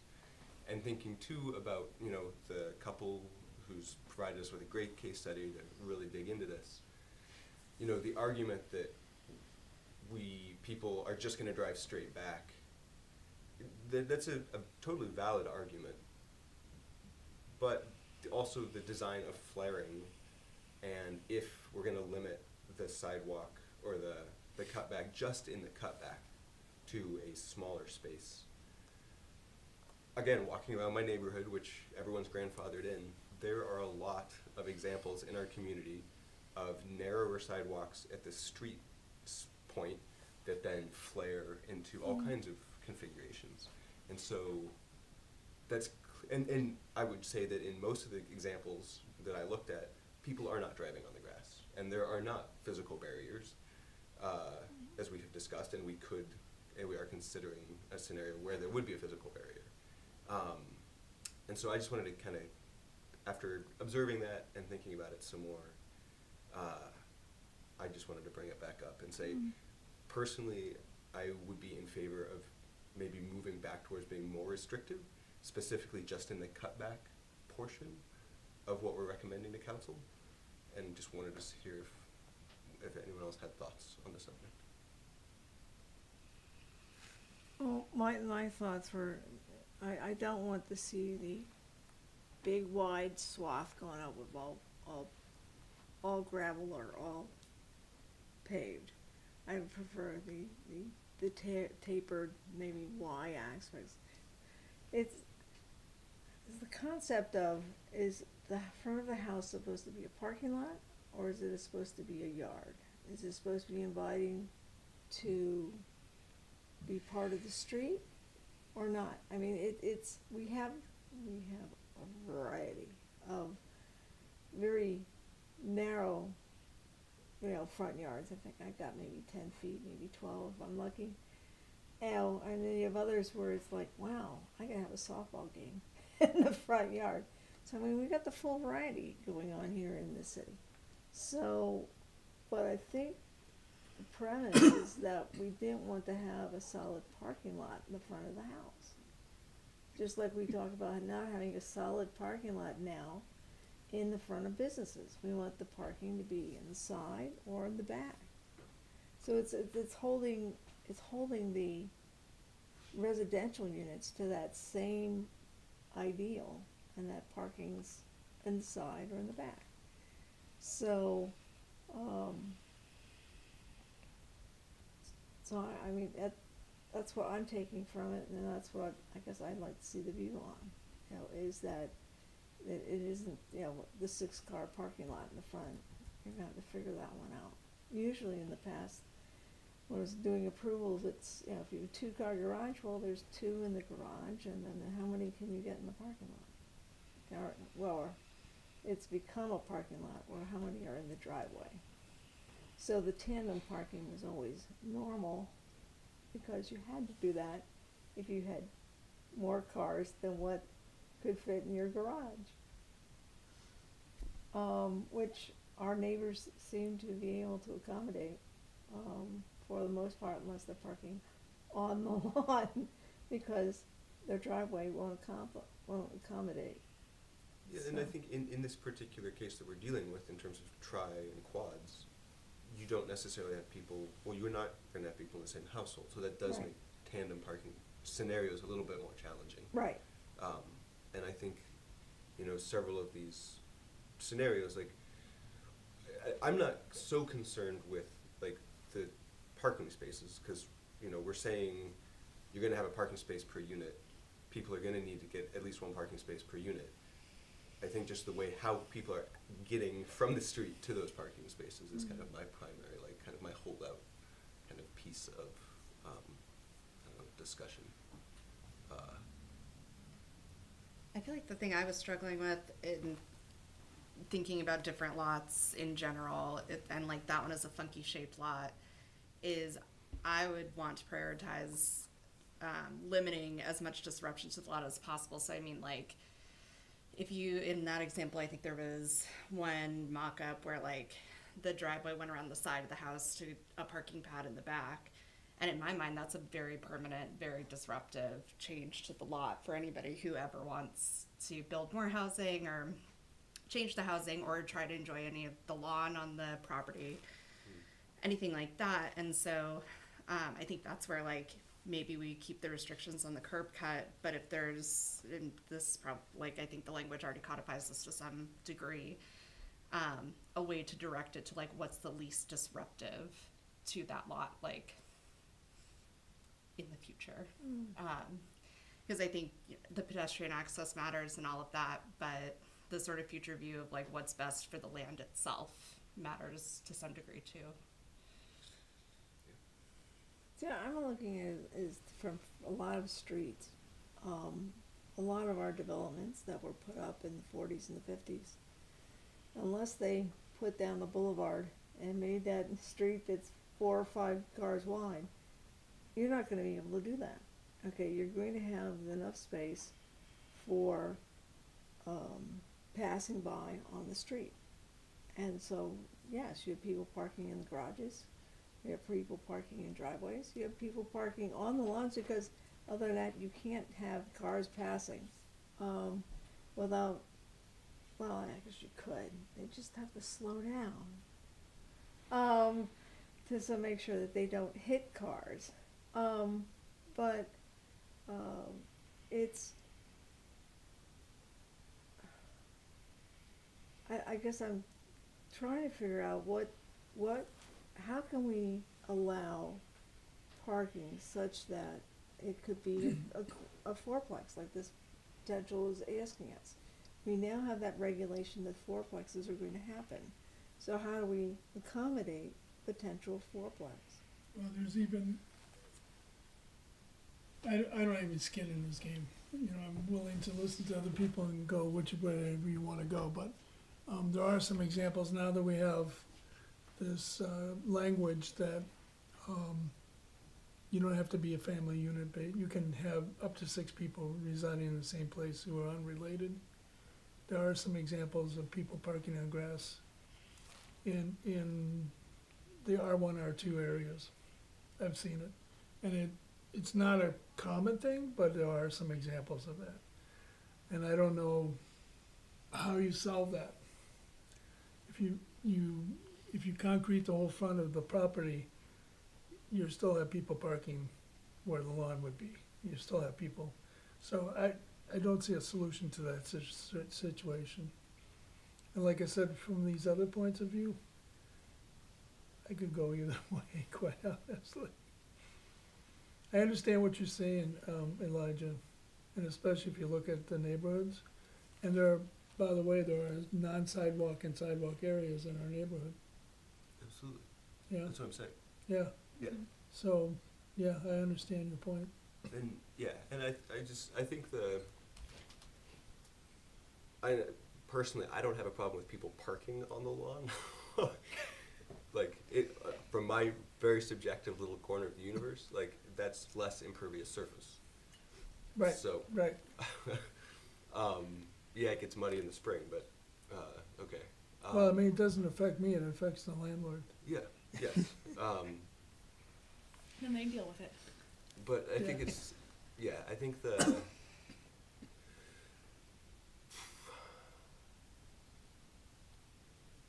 I guess, so just like, because this can become very abstract very quickly, I think in terms of the 3 alternative scenarios to what's currently being proposed, that Chris has presented to us, for me, again, me personally, I find his number 2, it's kind of middle of the road of the 3 new alternatives to be what, if I was going to put something, replace what we currently have proposing to council, that would kind of ameliorate my concern around the curb cut, like the breadth of the curb cut, while also looking towards trying to accommodate being relatively more flexible in terms of the space for parking that the amendment would allow.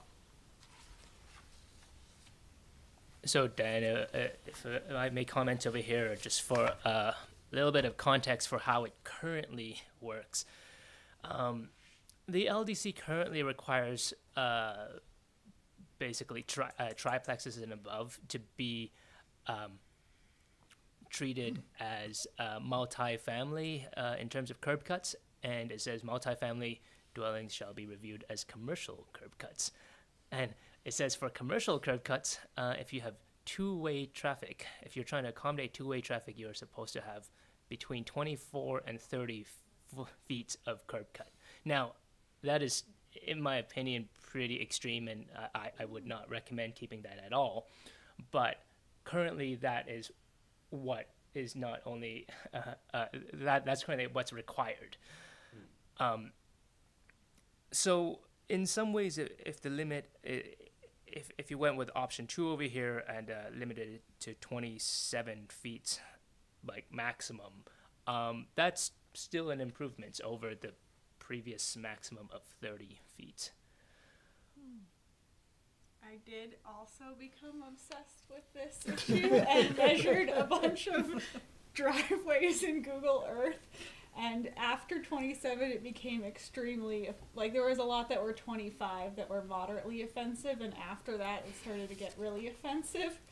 So I was feeling like that one might accommodate our friends' needs from last month, while still somewhat preserving a walkable streetscape. And to be clear, it won't be applicable to that. Like, it certainly wouldn't be applicable to narrower lots. Which is another issue of, are we actually accommodating density, which was brought up in your email that you shared as well. Right, and actually, Elena, you had a good point in our discussions outside of the planning commission about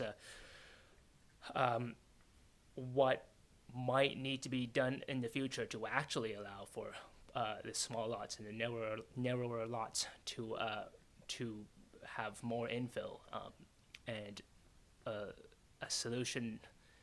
One way to get out of this problem, it may be to consider allowing on-street parking year-round except for snow days, similar to how Winooski and Burlington does it. That's a whole, separate discussion. It would need to involve obviously public works, but also you'd have to figure out where cars could be stored during those snow days.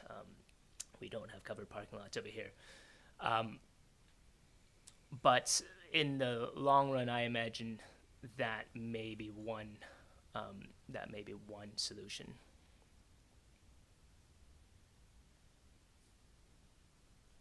Yeah, for some of the spaghetti lots that are in some of the developments, they did not contemplate, what we're contemplating now, which would be possibly allowing development in the back of the lot. I recall the lot, the person had this odd-shaped pizza lot over in like the Wickham Woods area, and they needed a variance to be able to put on another room. Okay, that wasn't, they weren't even talking about an ADU, they were just putting a room on the house. So it's because of the odd shaped lots, but it's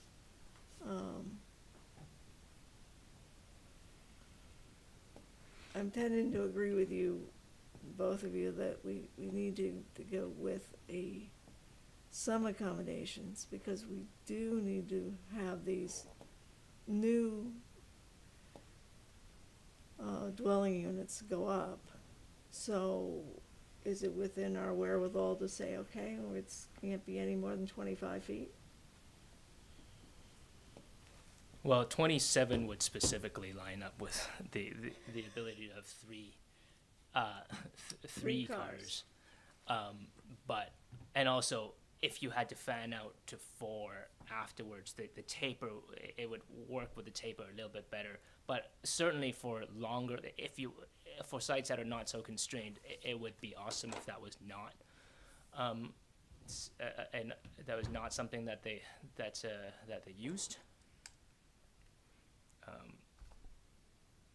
But I'm happy to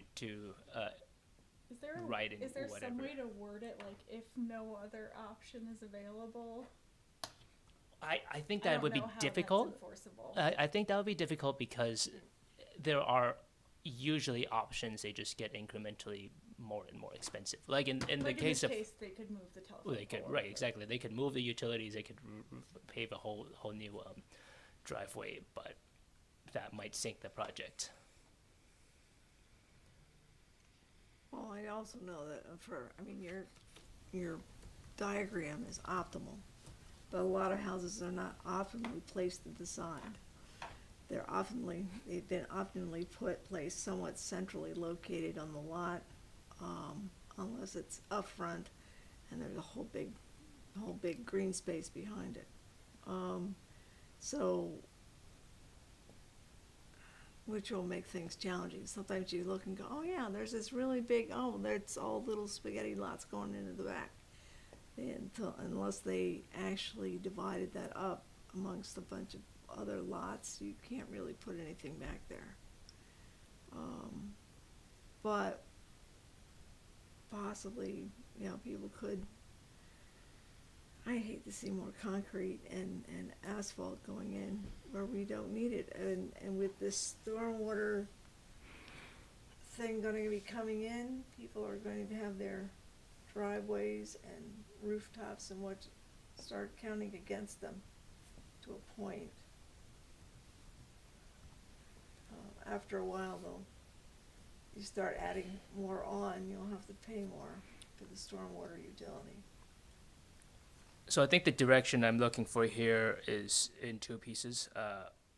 Whether or not it makes like what width of the curb cut to allow, and also whether or not it's important enough to the city to actually require some kind of landscaping, curb treatment at all, to kind of enforce the neck. I mean, I would be happy. It would definitely be easier not to have to deal with that. But also there may be predictable outcomes in certain cases where people do drive over it. So along those lines, I would then advocate for a par down number 2. Like the maximum, basically the first two lines. So limit, blah, blah, blah, blah, blah, up to a maximum of 25 feet, but only permissible on side street with no sidewalk. Sorry, do you mean 25 or 27? Sorry, 27. Okay. 27, yes. Allow the driveway to fan out past the property line, period. Then strike That's the it. required landscaping. If a property owner is concerned about people taking the shortcut, they can put in separately. I don't think the city needs to regulate or enforce that. That's my I agree opinion. with that. That's fine. Yeah, sounds good. Thank you. Excellent. That seems clear to me. Before I get off my soapbox, could I just ask for Keep going, a go ahead. clarification around the cannabis setback? And it came up last time, but I don't think it was ever addressed, or maybe the 2 meetings ago. In terms of what this applies to, is it the commercial, when we say cultivation, are we talking about the commercial cultivation, or does this also include the people's ability to have 2 plants in their backyard for personal use? As it's currently written, it would only apply to commercial cultivation. So anything that is regulated, that requires a license. License, perfect. Yeah. Thank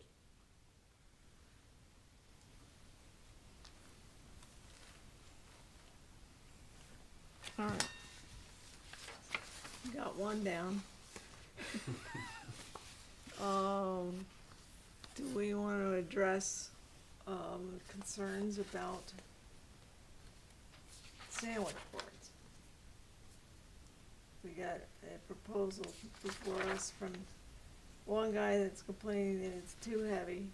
And I hate to tell him that's what dollies are for.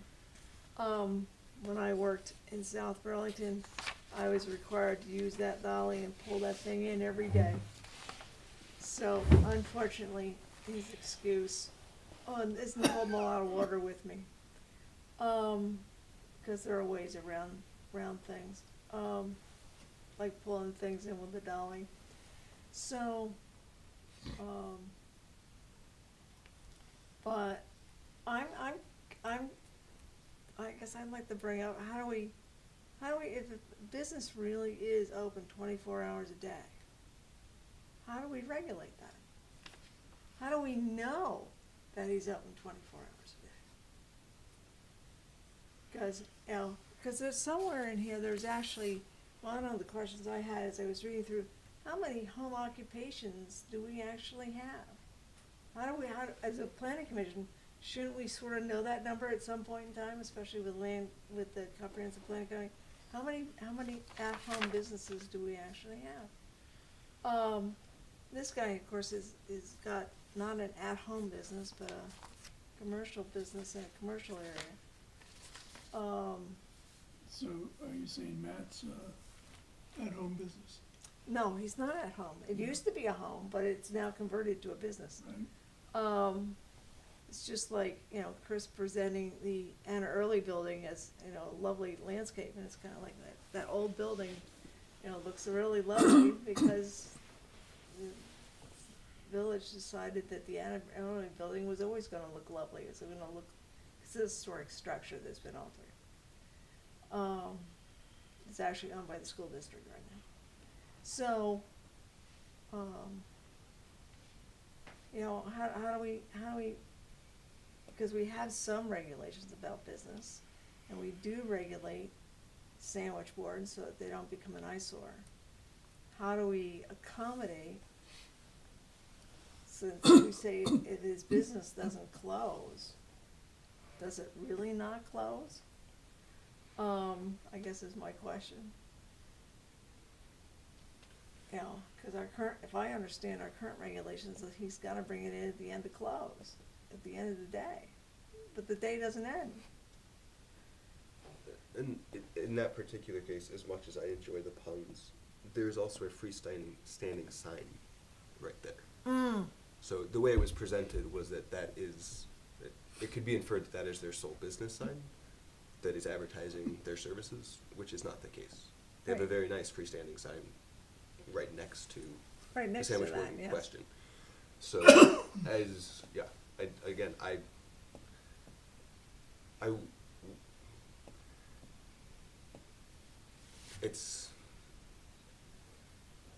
I would be sad, personally, if the need to take that sandwich board in on a nightly basis removed the impetus for being able to enjoy that community engagement that it currently presents.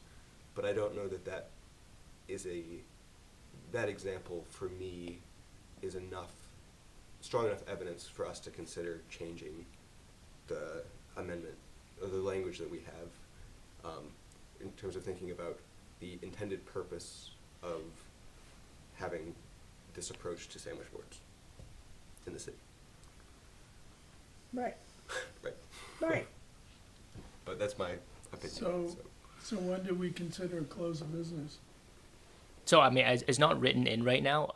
If you don't make any more changes, I think they have a sufficient argument that I wouldn't write them a ticket. That they are open 24/7. I think there are most businesses have a clear closing time. You can look it up online. If they're retail, they do close. They do online say open 24 hours. Right.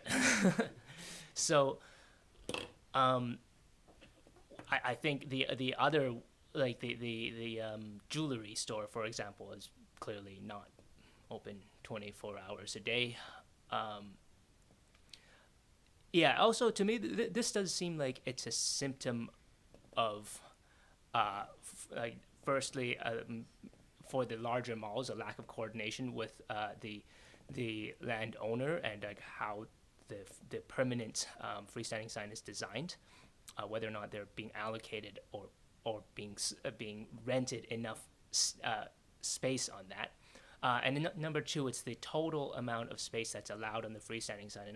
And I'll reiterate that there's actually, for freestanding signs, no proposed change to how much space is allowed. Matt Lumsden is maxed out. And I asked him when he asked me about what to do over here. And I said, like, I asked why he wouldn't just make a changeable letterboard on his actual sign and put jokes on there. And he says he's maxed out. He would have to make like the lettering on his actual business name and contact and whatever would be too small if he had to also add in the jokes, basically. So yeah, I think those are my observations.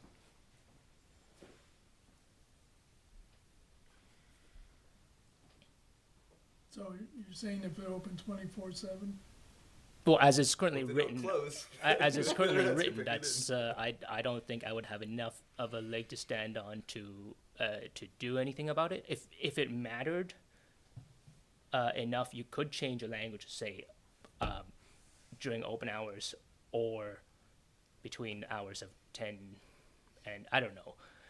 I mean, also, I would encourage you not to create something that is more difficult to enforce, because it likely is not going to be enforced, at least not super actively.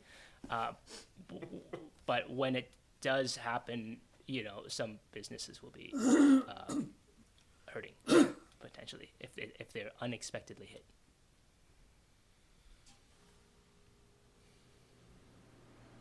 So we leave it as it is what you're saying. I mean, this is a hard. I don't think Recommendation. if you leave it as it is, I think you can expect that the outcome may be similar to what's current. I mean, actually, I think we would have the jewelry store, for example, that would have to either be like that would be subject to enforcement, like, quite clearly, because that's closing, as it's currently written. It's just that, you know, the real estate guy it's an interesting sort of perspective. I mean, he's got a different turn that, you know, we hadn't quite expected. But if we leave it as close the business for the day, everybody's got the same playing field. You could add a little bit of square footage to the allowed freestanding sign, and then be like, now we're serious, you have to do a permanent, like, you have to do this properly. Yeah, right now it's 0.3 square feet per linear foot of frontage. If you made that 0.4, like, in theory, that might help some folks, but also it would make for a bigger freestanding sign, and it could actually be kind of too big, like, in terms of visual impact. You could also say, you know, this doesn't matter enough to really dwell on any further, and, like, I don't think there's a right answer over here. It's always going to be a bit of an enforcement quagmire here, but, like, I think the needs of the businesses are real. Well, I thought freestanding signs were one option. The sandwich boards were supposed to be an accent. In other words, it comes out and it goes out. In other words, people had, in the past, they were used for, hey, here's the sale.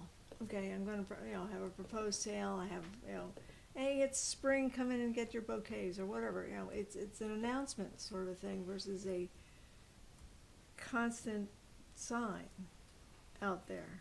You know, and the sandwich boards have become a constant sign. They're not a new announcement anymore. So I like the recommendation that you just made, which is this is probably not worth any more discussion.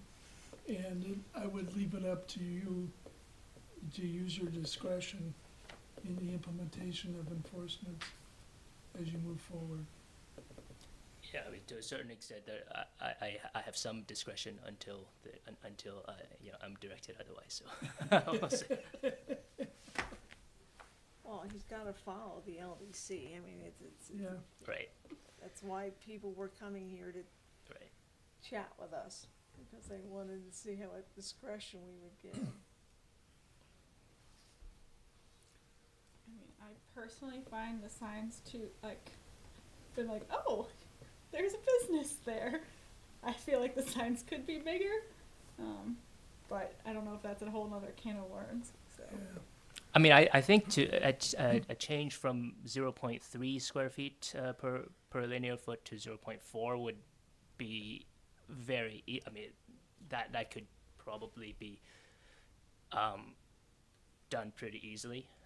Whether or not that, I mean, several steps would have to happen. Several things would have to happen for that to actually translate to people not putting out their sandwich boards permanently. That there would have to be coordination with the landowner, and the landowner would need to actually, you know, invest in the larger redesigned sign. But it would create a bit of a pathway for achieving everybody's goals.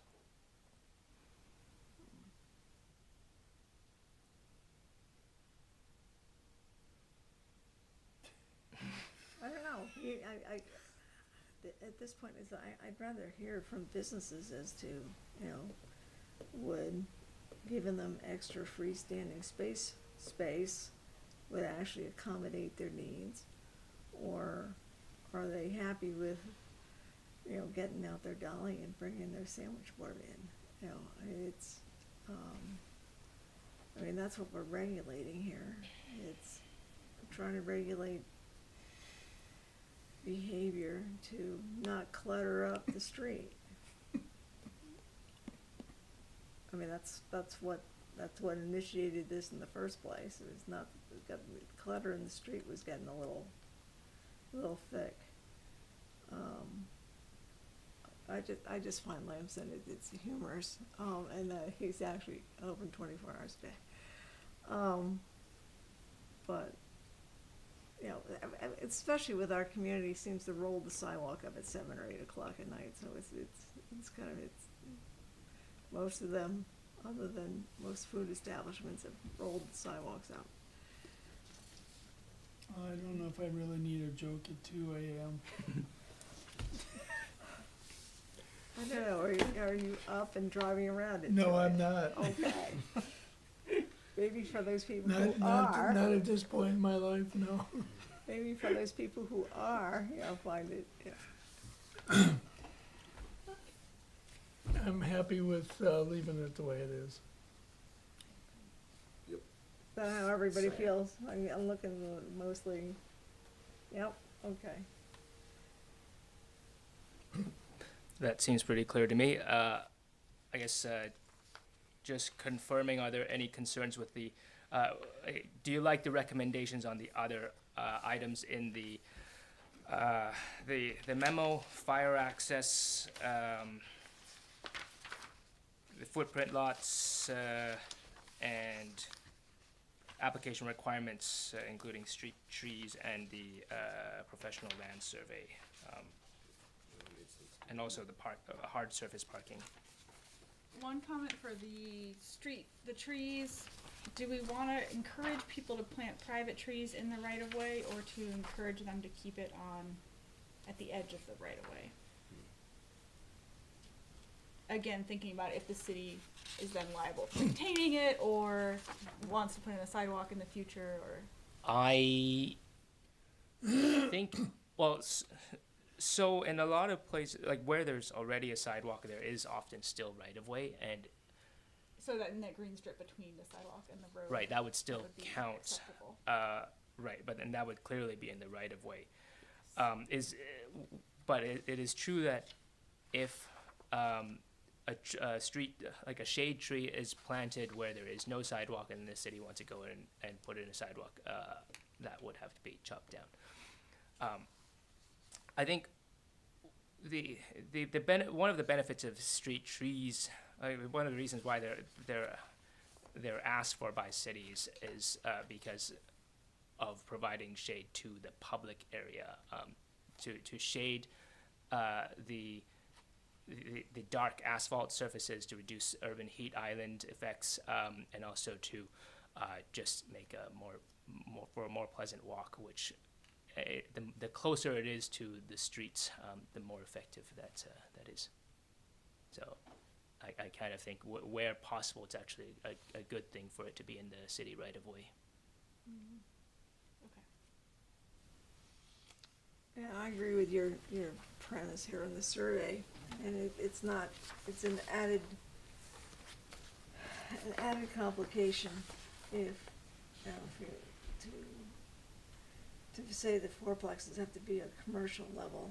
I mean, I've got the feeling that the state's intent of adding number of dwelling units to a building or whatever was not to suddenly declare them all commercial buildings, but now to declare them more residential dwelling buildings, and not make that onus of extra regulations. I mean, that's what we're hearing, is that we've got too many regulations, but if we didn't require the survey except for when it's tight quarters, that seems to make sense to me.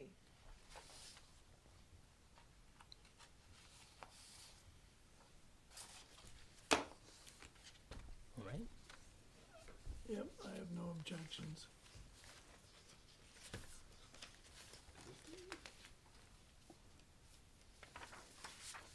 All right, do we need a motion? Yes, if you believe this is in good shape to be submitted to the city council, I will need a motion for that. Is there any, is there any public still online that might want to comment before? I don't think there is. Yeah, if anybody online has any comments on the land development code amendments, please unmute yourself.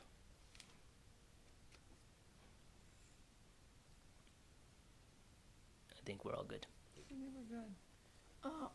I do have a question for the commission. There's a section in here of the land development code, it's section 502, and it talks about actions of the development review board and exceptions and waivers. And my question is what happens after staff has extended the permit for 6 months? How many extensions are allowed before it returns to the DRB for review? This is talking about, what is the official title here? I'm on page 61. Let's go back to where it is. It says at the bottom, approval for procedures for activities requiring review.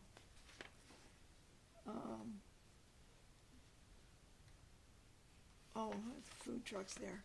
But, you know, what would happen? I mean, we're talking 6 months extension. What happens when, I'm thinking of a building that was approved by staff that should have, after it sat for a while, should have come back to the DRB to have it reviewed versus just going forward without, because it sat for 2 years. It should probably have come back. Are you talking about a site plan? Site plan, I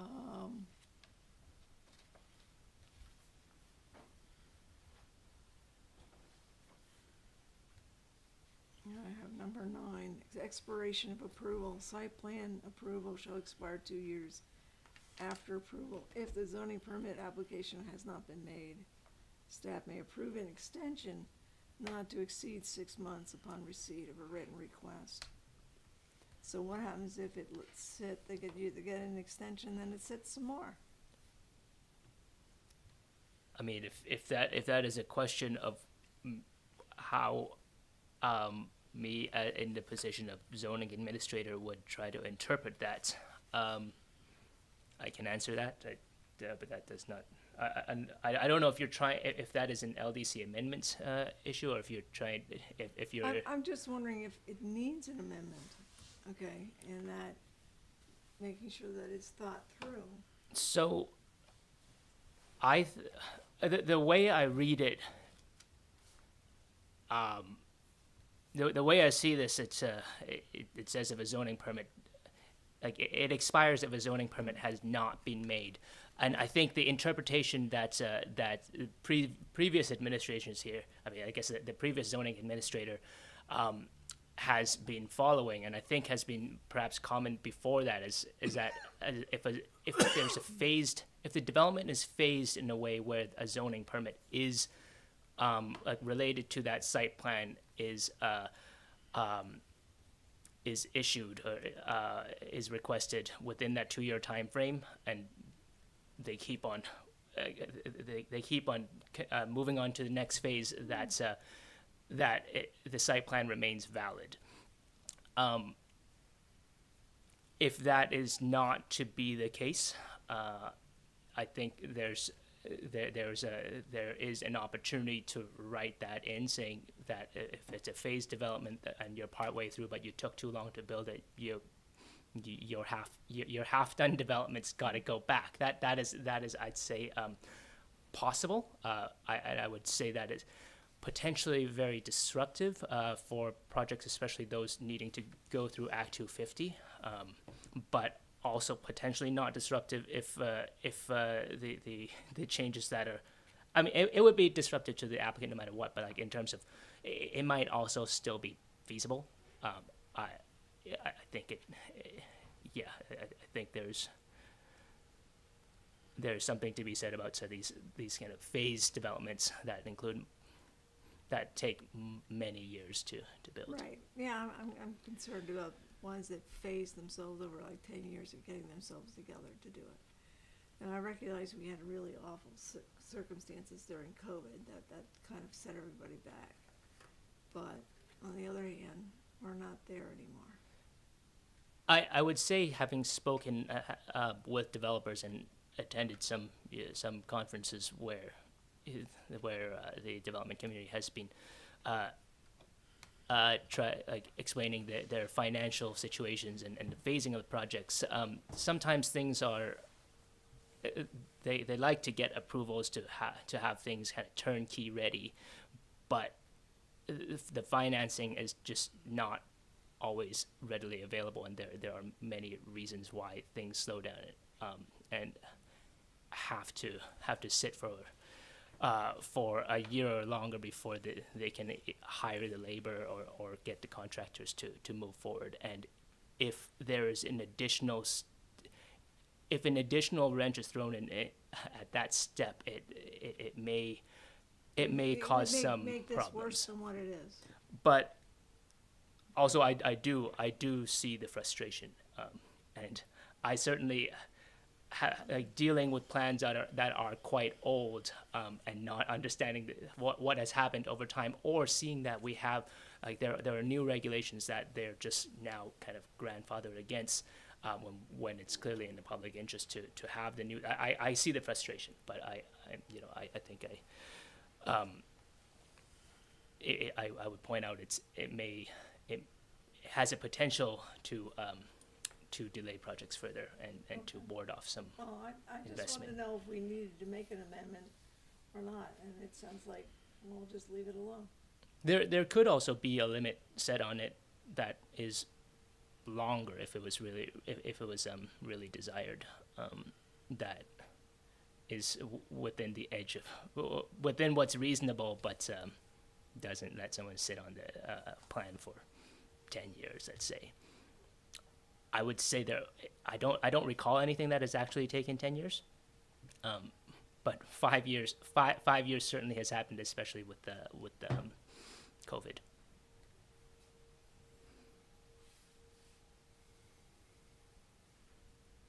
Well, thanks for answering the question.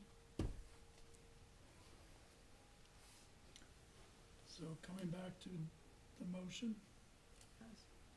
There is a recommended motion on the last page of the memo, if the planning commission is comfortable with it. And also with the understanding that if there are grammatical,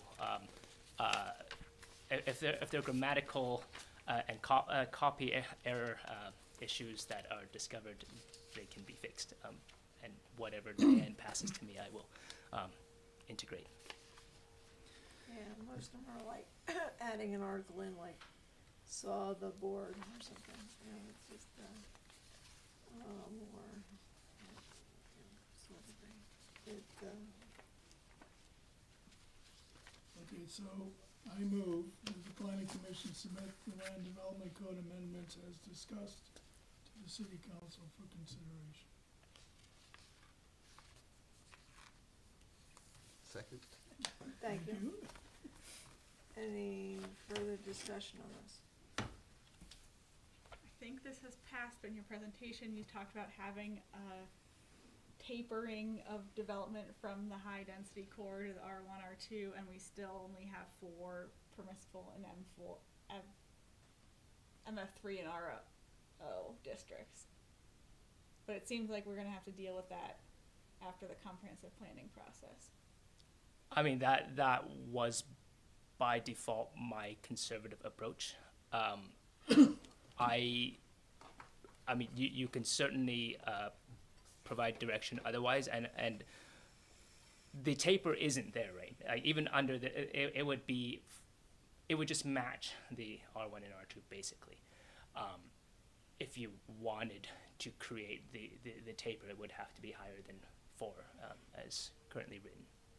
I think there is certainly a case for that. It is just not something I had put in there in the spirit of keeping things minor. But also, there are many existing properties in the MF3 and RO districts that are above 4 already. So there's certainly an argument to be made that it is still very much minor and fitting with the existing development pattern to raise it above 4. I think that is. Actually, no. I was gonna mention that I was gonna bring up Robin Pierce's email, but actually his concern was more about setbacks and lot coverage, which is actually not addressed. I mean, the lot coverage is, I mean, it's slightly addressed with the pervious pavement provision on the definition, but for the most part, it is still limited at 40%. So the question I have is, the DRB has the leeway to make waivers of things. So would they be possible to make accommodations for increased density in MF4, MF3? You could write that in there and write certain conditions. Yeah, or it's, you could also just have a higher number. Those are both feasible options. Because I'm looking at it right now going, you may feel like this is technical, but, you know, with technical corrections, but we've done some pretty substantial stuff beyond technical corrections that we've discussed over the last 6 months or better. So I'd rather, if there's some way to make this correction so that we don't have to come back to it, that allows the development to occur in that area, which seems to be that it should have more density to it, and here we are, the current circumstances would actually curtail that density and make it shorter. I'm feeling that it doesn't make the nice pyramid. I think so you could work in all sorts of waiver language that could work.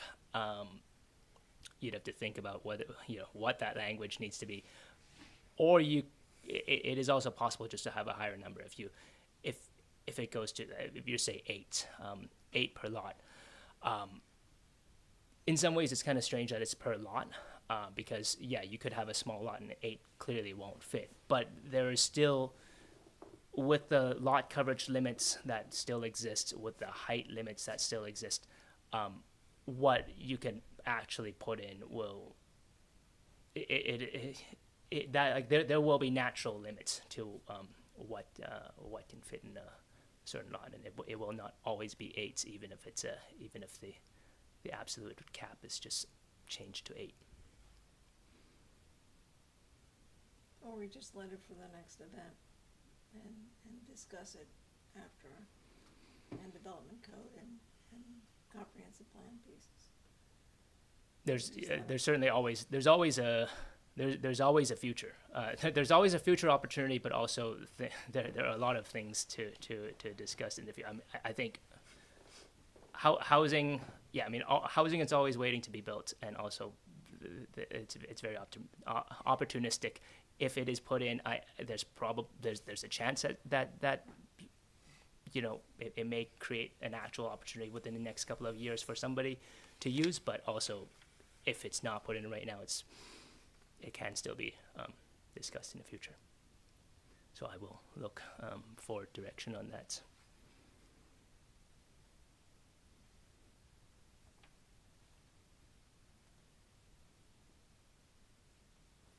gonna say, like, I feel like changing it to 6 or 8 would feel like it fits within the spirit of that increase and might feel like a technical fix and could be adjusted again Certainly. in 3 years. Or whatever. I don't know, you wanna go to 6? I mean, we know that some of the buildings are already at 8, but it might be a tight fit, but 6 might be doable.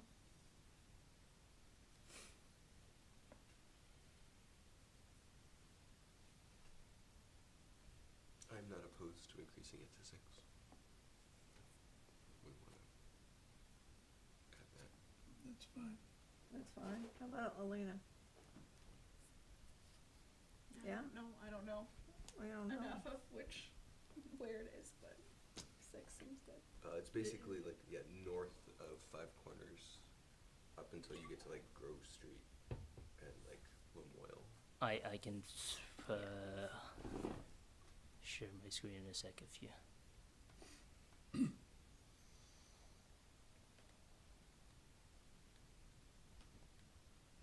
More just in terms of like, are there existing? I think that we saw some like 7-unit. So I think the zones that we're talking about here would be the RO district and the MF3 districts, which are highlighted in orange. I think it's, why is it? Solid orange. It's not quite. The Zoom is struggling right now, it seems, in trying to share my screen. It says I have started screen sharing, but it doesn't like it. Let me try it. Let me undo it and do it again. Okay. Share, come on. Oh, you had it? It disappeared.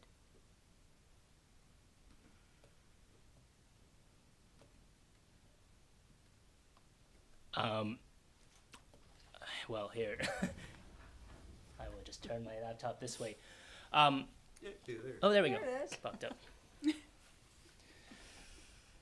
Yeah, there certainly are examples of both 6 and 8 units there. And if this was, if you direct me to put this, include it in the version that goes to the city council, the presentation that goes to them will include such examples to, in a similar manner of how I showed the setbacks and how the current existing buildings are already in those setbacks.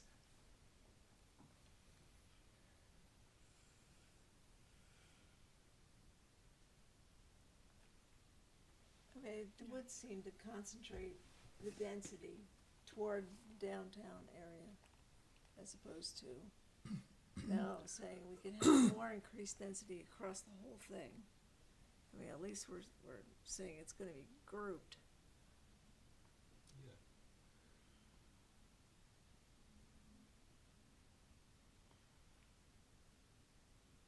It might increase infill in an area as opposed to spreading it all out. I mean, that's what I'm thinking. So am I hearing? I don't remember. Did I hear 6 or 8? 6. Sex. So that's all of East Street up to Pleasant? Mm-hmm. But a lot of that is that RO, where many of them are commercial. They were residential, but they're now been. No, Mostly is being that, used I thought that was MF3, or is that RO? I think that's RO is mixed residential office. And I know, it's like but, along. but I'm Main. trying to, that street is, That's going all the way up to, is it Densmore? So RO is on the main like on Main Street itself. yeah, and then, Whereas the kind of the wings that you see on this map, those are but then MF3s. off of there is MF3, That's correct. but it's a very small segment there. Yeah. Yeah. And you said Grove Street? So the south, the southwest from Grove, the south side of Grove is MF3. It's between Grove and. the Oh, railroad tracks. okay, between, yeah, going towards the village center. Yes, towards the Yeah. north side, yes. All right, but you said it goes up to Densmore as well? Well, I'm sorry, the RO Goes to all the way, Dens- it's yeah, just along Main. that It goes all the way it goes up, past yeah. Densmore, actually. So I meant, okay. Yeah. It's, I mean, it's basically, yeah, Chris's map and stuff. Like, So both those districts would be 6. That's fine. I mean, East Street's already got units that are 10 or 12, so. Well, East Street's also got a couple apartment complexes too in there. That's what I meant, yeah. They're huge. Anyway, okay. If you, with that change, you may want, I think you may need to make the motion again. Okay. With the current change to RO and MF3 of up to 6 units, I move, let me look at the language again. I move that the planning commission submit the land development code amendments as discussed, including the amendments to RO and MF3 to 6 units to the city council for consideration. second. That one's yours. Okay, it's been seconded. Second. All those in favor? Aye. Any opposed? Motion carries. Thank you. All right. Well, I think we got a lot of work done today. I still got one more item. I know, I know. Okay, Global Foundries Battery Project letter. There was a letter included. Is this I have a something- paper copy right here. That's if the planning commission is okay with what directs, I guess Diane to Direct me to sign sign this. Diane can sign it and it can be done. This is the same kind of letter that was provided for the last solar project. I mean the solar panel project in support of it. This is for the battery energy storage project associated with it. Right. So this is drafted with the constraints in mind? Yes. Well, I mean it's the same constraints that were Discussed at the meeting? yeah. Well, actually, it's the same constraints that applied to the solar panels. Oh, okay. Well, since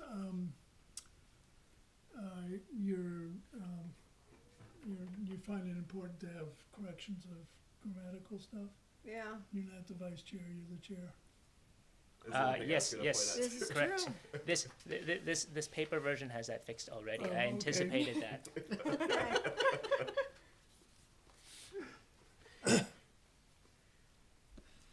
So do All we- right, this is just a letter to Yeah, somebody. PUC's yeah, basically saying we accept it.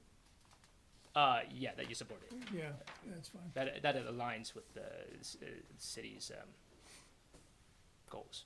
Yep. So I think we would a motion would be good. Okay, so I move to have the planning commission direct or support Chair Clemens in signing the letter of support for the battery project. Is there a second? Second. Any further discussion? All those in favor say aye. Any opposed? All right, so now, as long as it's got the correct technical correction, I'll sign it. Right, I'll get to you after. Okay, next is member updates.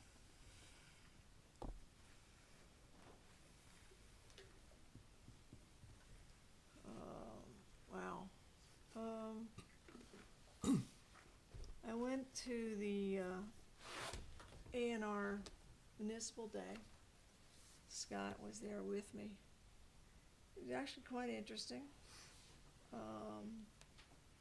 And as usual, if anybody gets a chance to go down there, it's like, kind of feels like continuing ed, as opposed to, you know, just something new.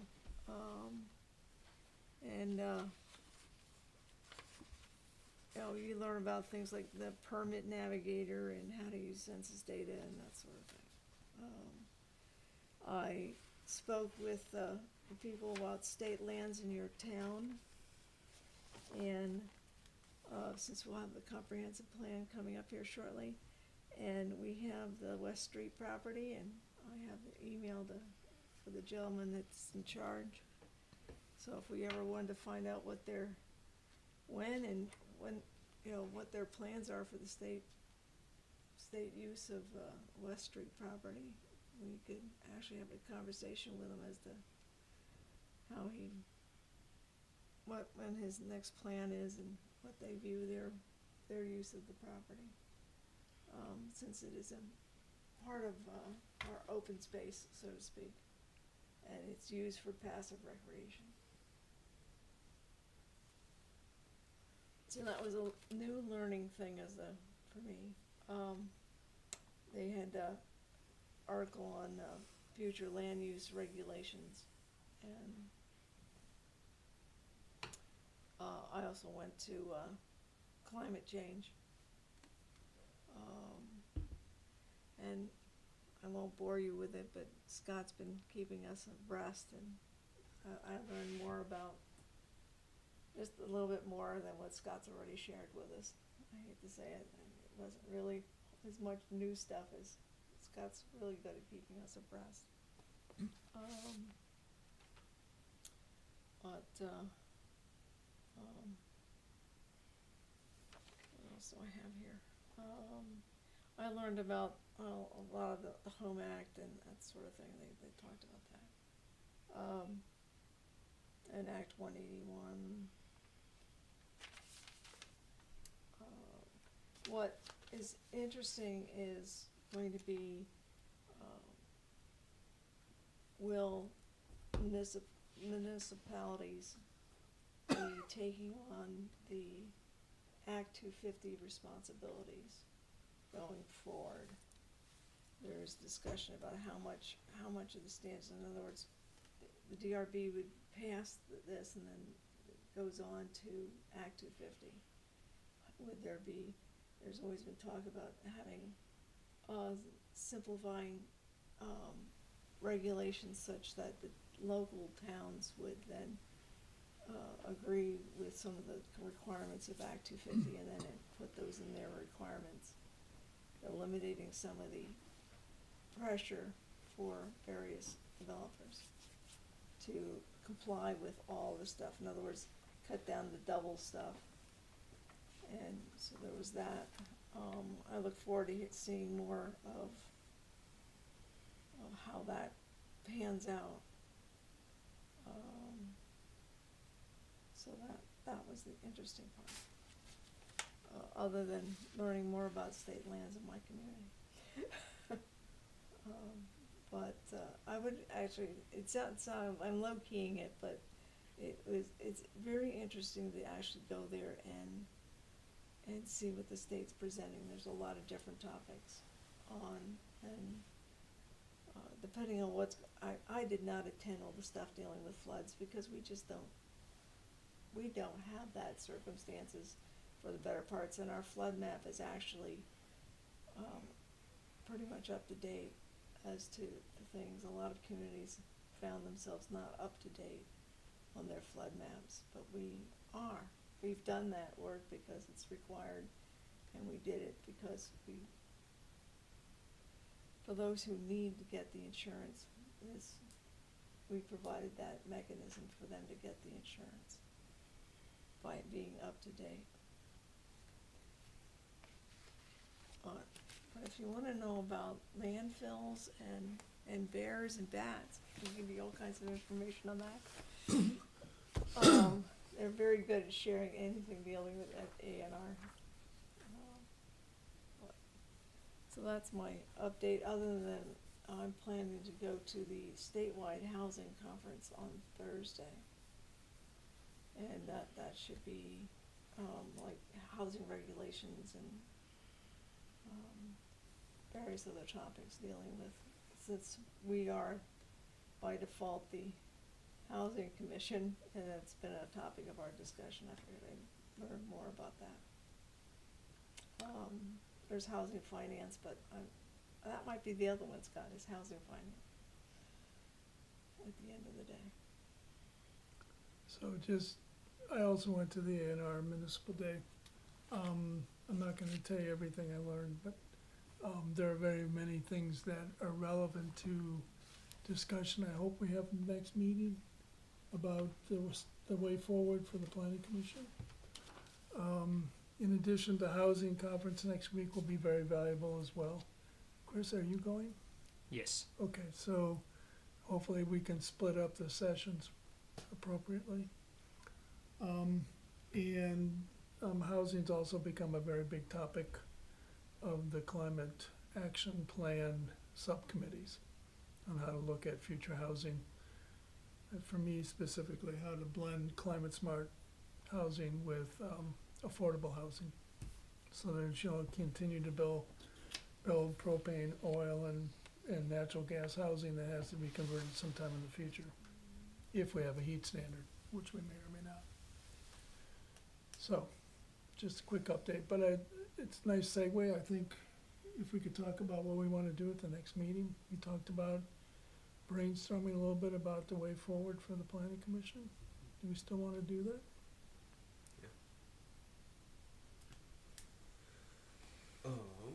Actually, along those lines, I had a small request for you, Chris, that could help inform that. It actually came up with a presentation from the transit-oriented development study, master plan recommendations for possible ways forward. Patrick, who had been a commissioner here until he moved to the town, he had looked into a public works grant specifically. Maybe specifically, but intentionally for a mural. We had approached, or he had approached the landowner at the end of Park, right when you come up the hill. But he had been a little bit late in preparing potential grant application. I don't remember if it was the Vermont Arts Council or something through the state.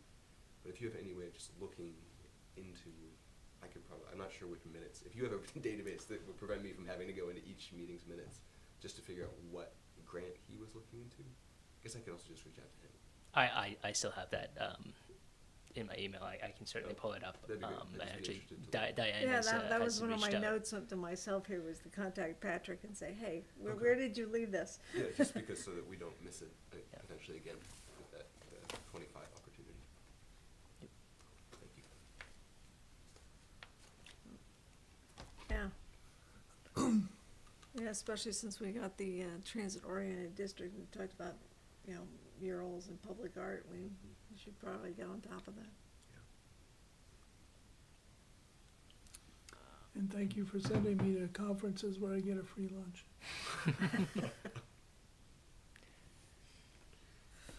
Do we have any other member updates? Oh. Okay. Chris, you have anything? I would just mention that there was a the Building Homes Together campaign had a press conference last week about their annual update to the progress of basically home creation in Chittenden County. We have the region has once again missed its housing creation targets, I think they have mentioned there are some there's like good work and good policy. Like the results of some policy is coming to fruition, but it's like there's still a lot of work to be done, and it's housing is certainly not in good shape at this point in terms of housing supply. I will be attending the statewide housing conference as well next Thursday, and then the 2 weeks after that I will be at the Vermont Developers Conference. It's a different crowd of people there, more with the developers and contractors and financiers. That's all I have. Okay. Excellent. Who's hosting their development conference? White and Burke. It's a real estate research and advisor company. Okay. Okay. It's been this conference has been around for about 10 years. And said to be good network. Oh, good. Well, What are the topics for that, do you know? I can show you a. I can show you separately. I mean, it's there are things about housing finance, housing costs. What's driving up? Yeah. Why is construction costs so high right now? What are the expected changes, impacts of changes to Act 250 and trends in housing developments? I think that's. Okay. Those are some of the topics that I We remember. I might find it useful to have a conversation with you a little bit on that. Sure. Like I said before, this whole issue of affordability versus climate smart construction. Yep. And the role of modular homes and other means of construction. All right, all right, well, I gotta eat dinner. okay. Should we adjourn? Anything else? All right, we'll adjourn here at 10:10. Oh, I move we adjourn. Second. Aye. Aye. Believe it or not, actually, the chair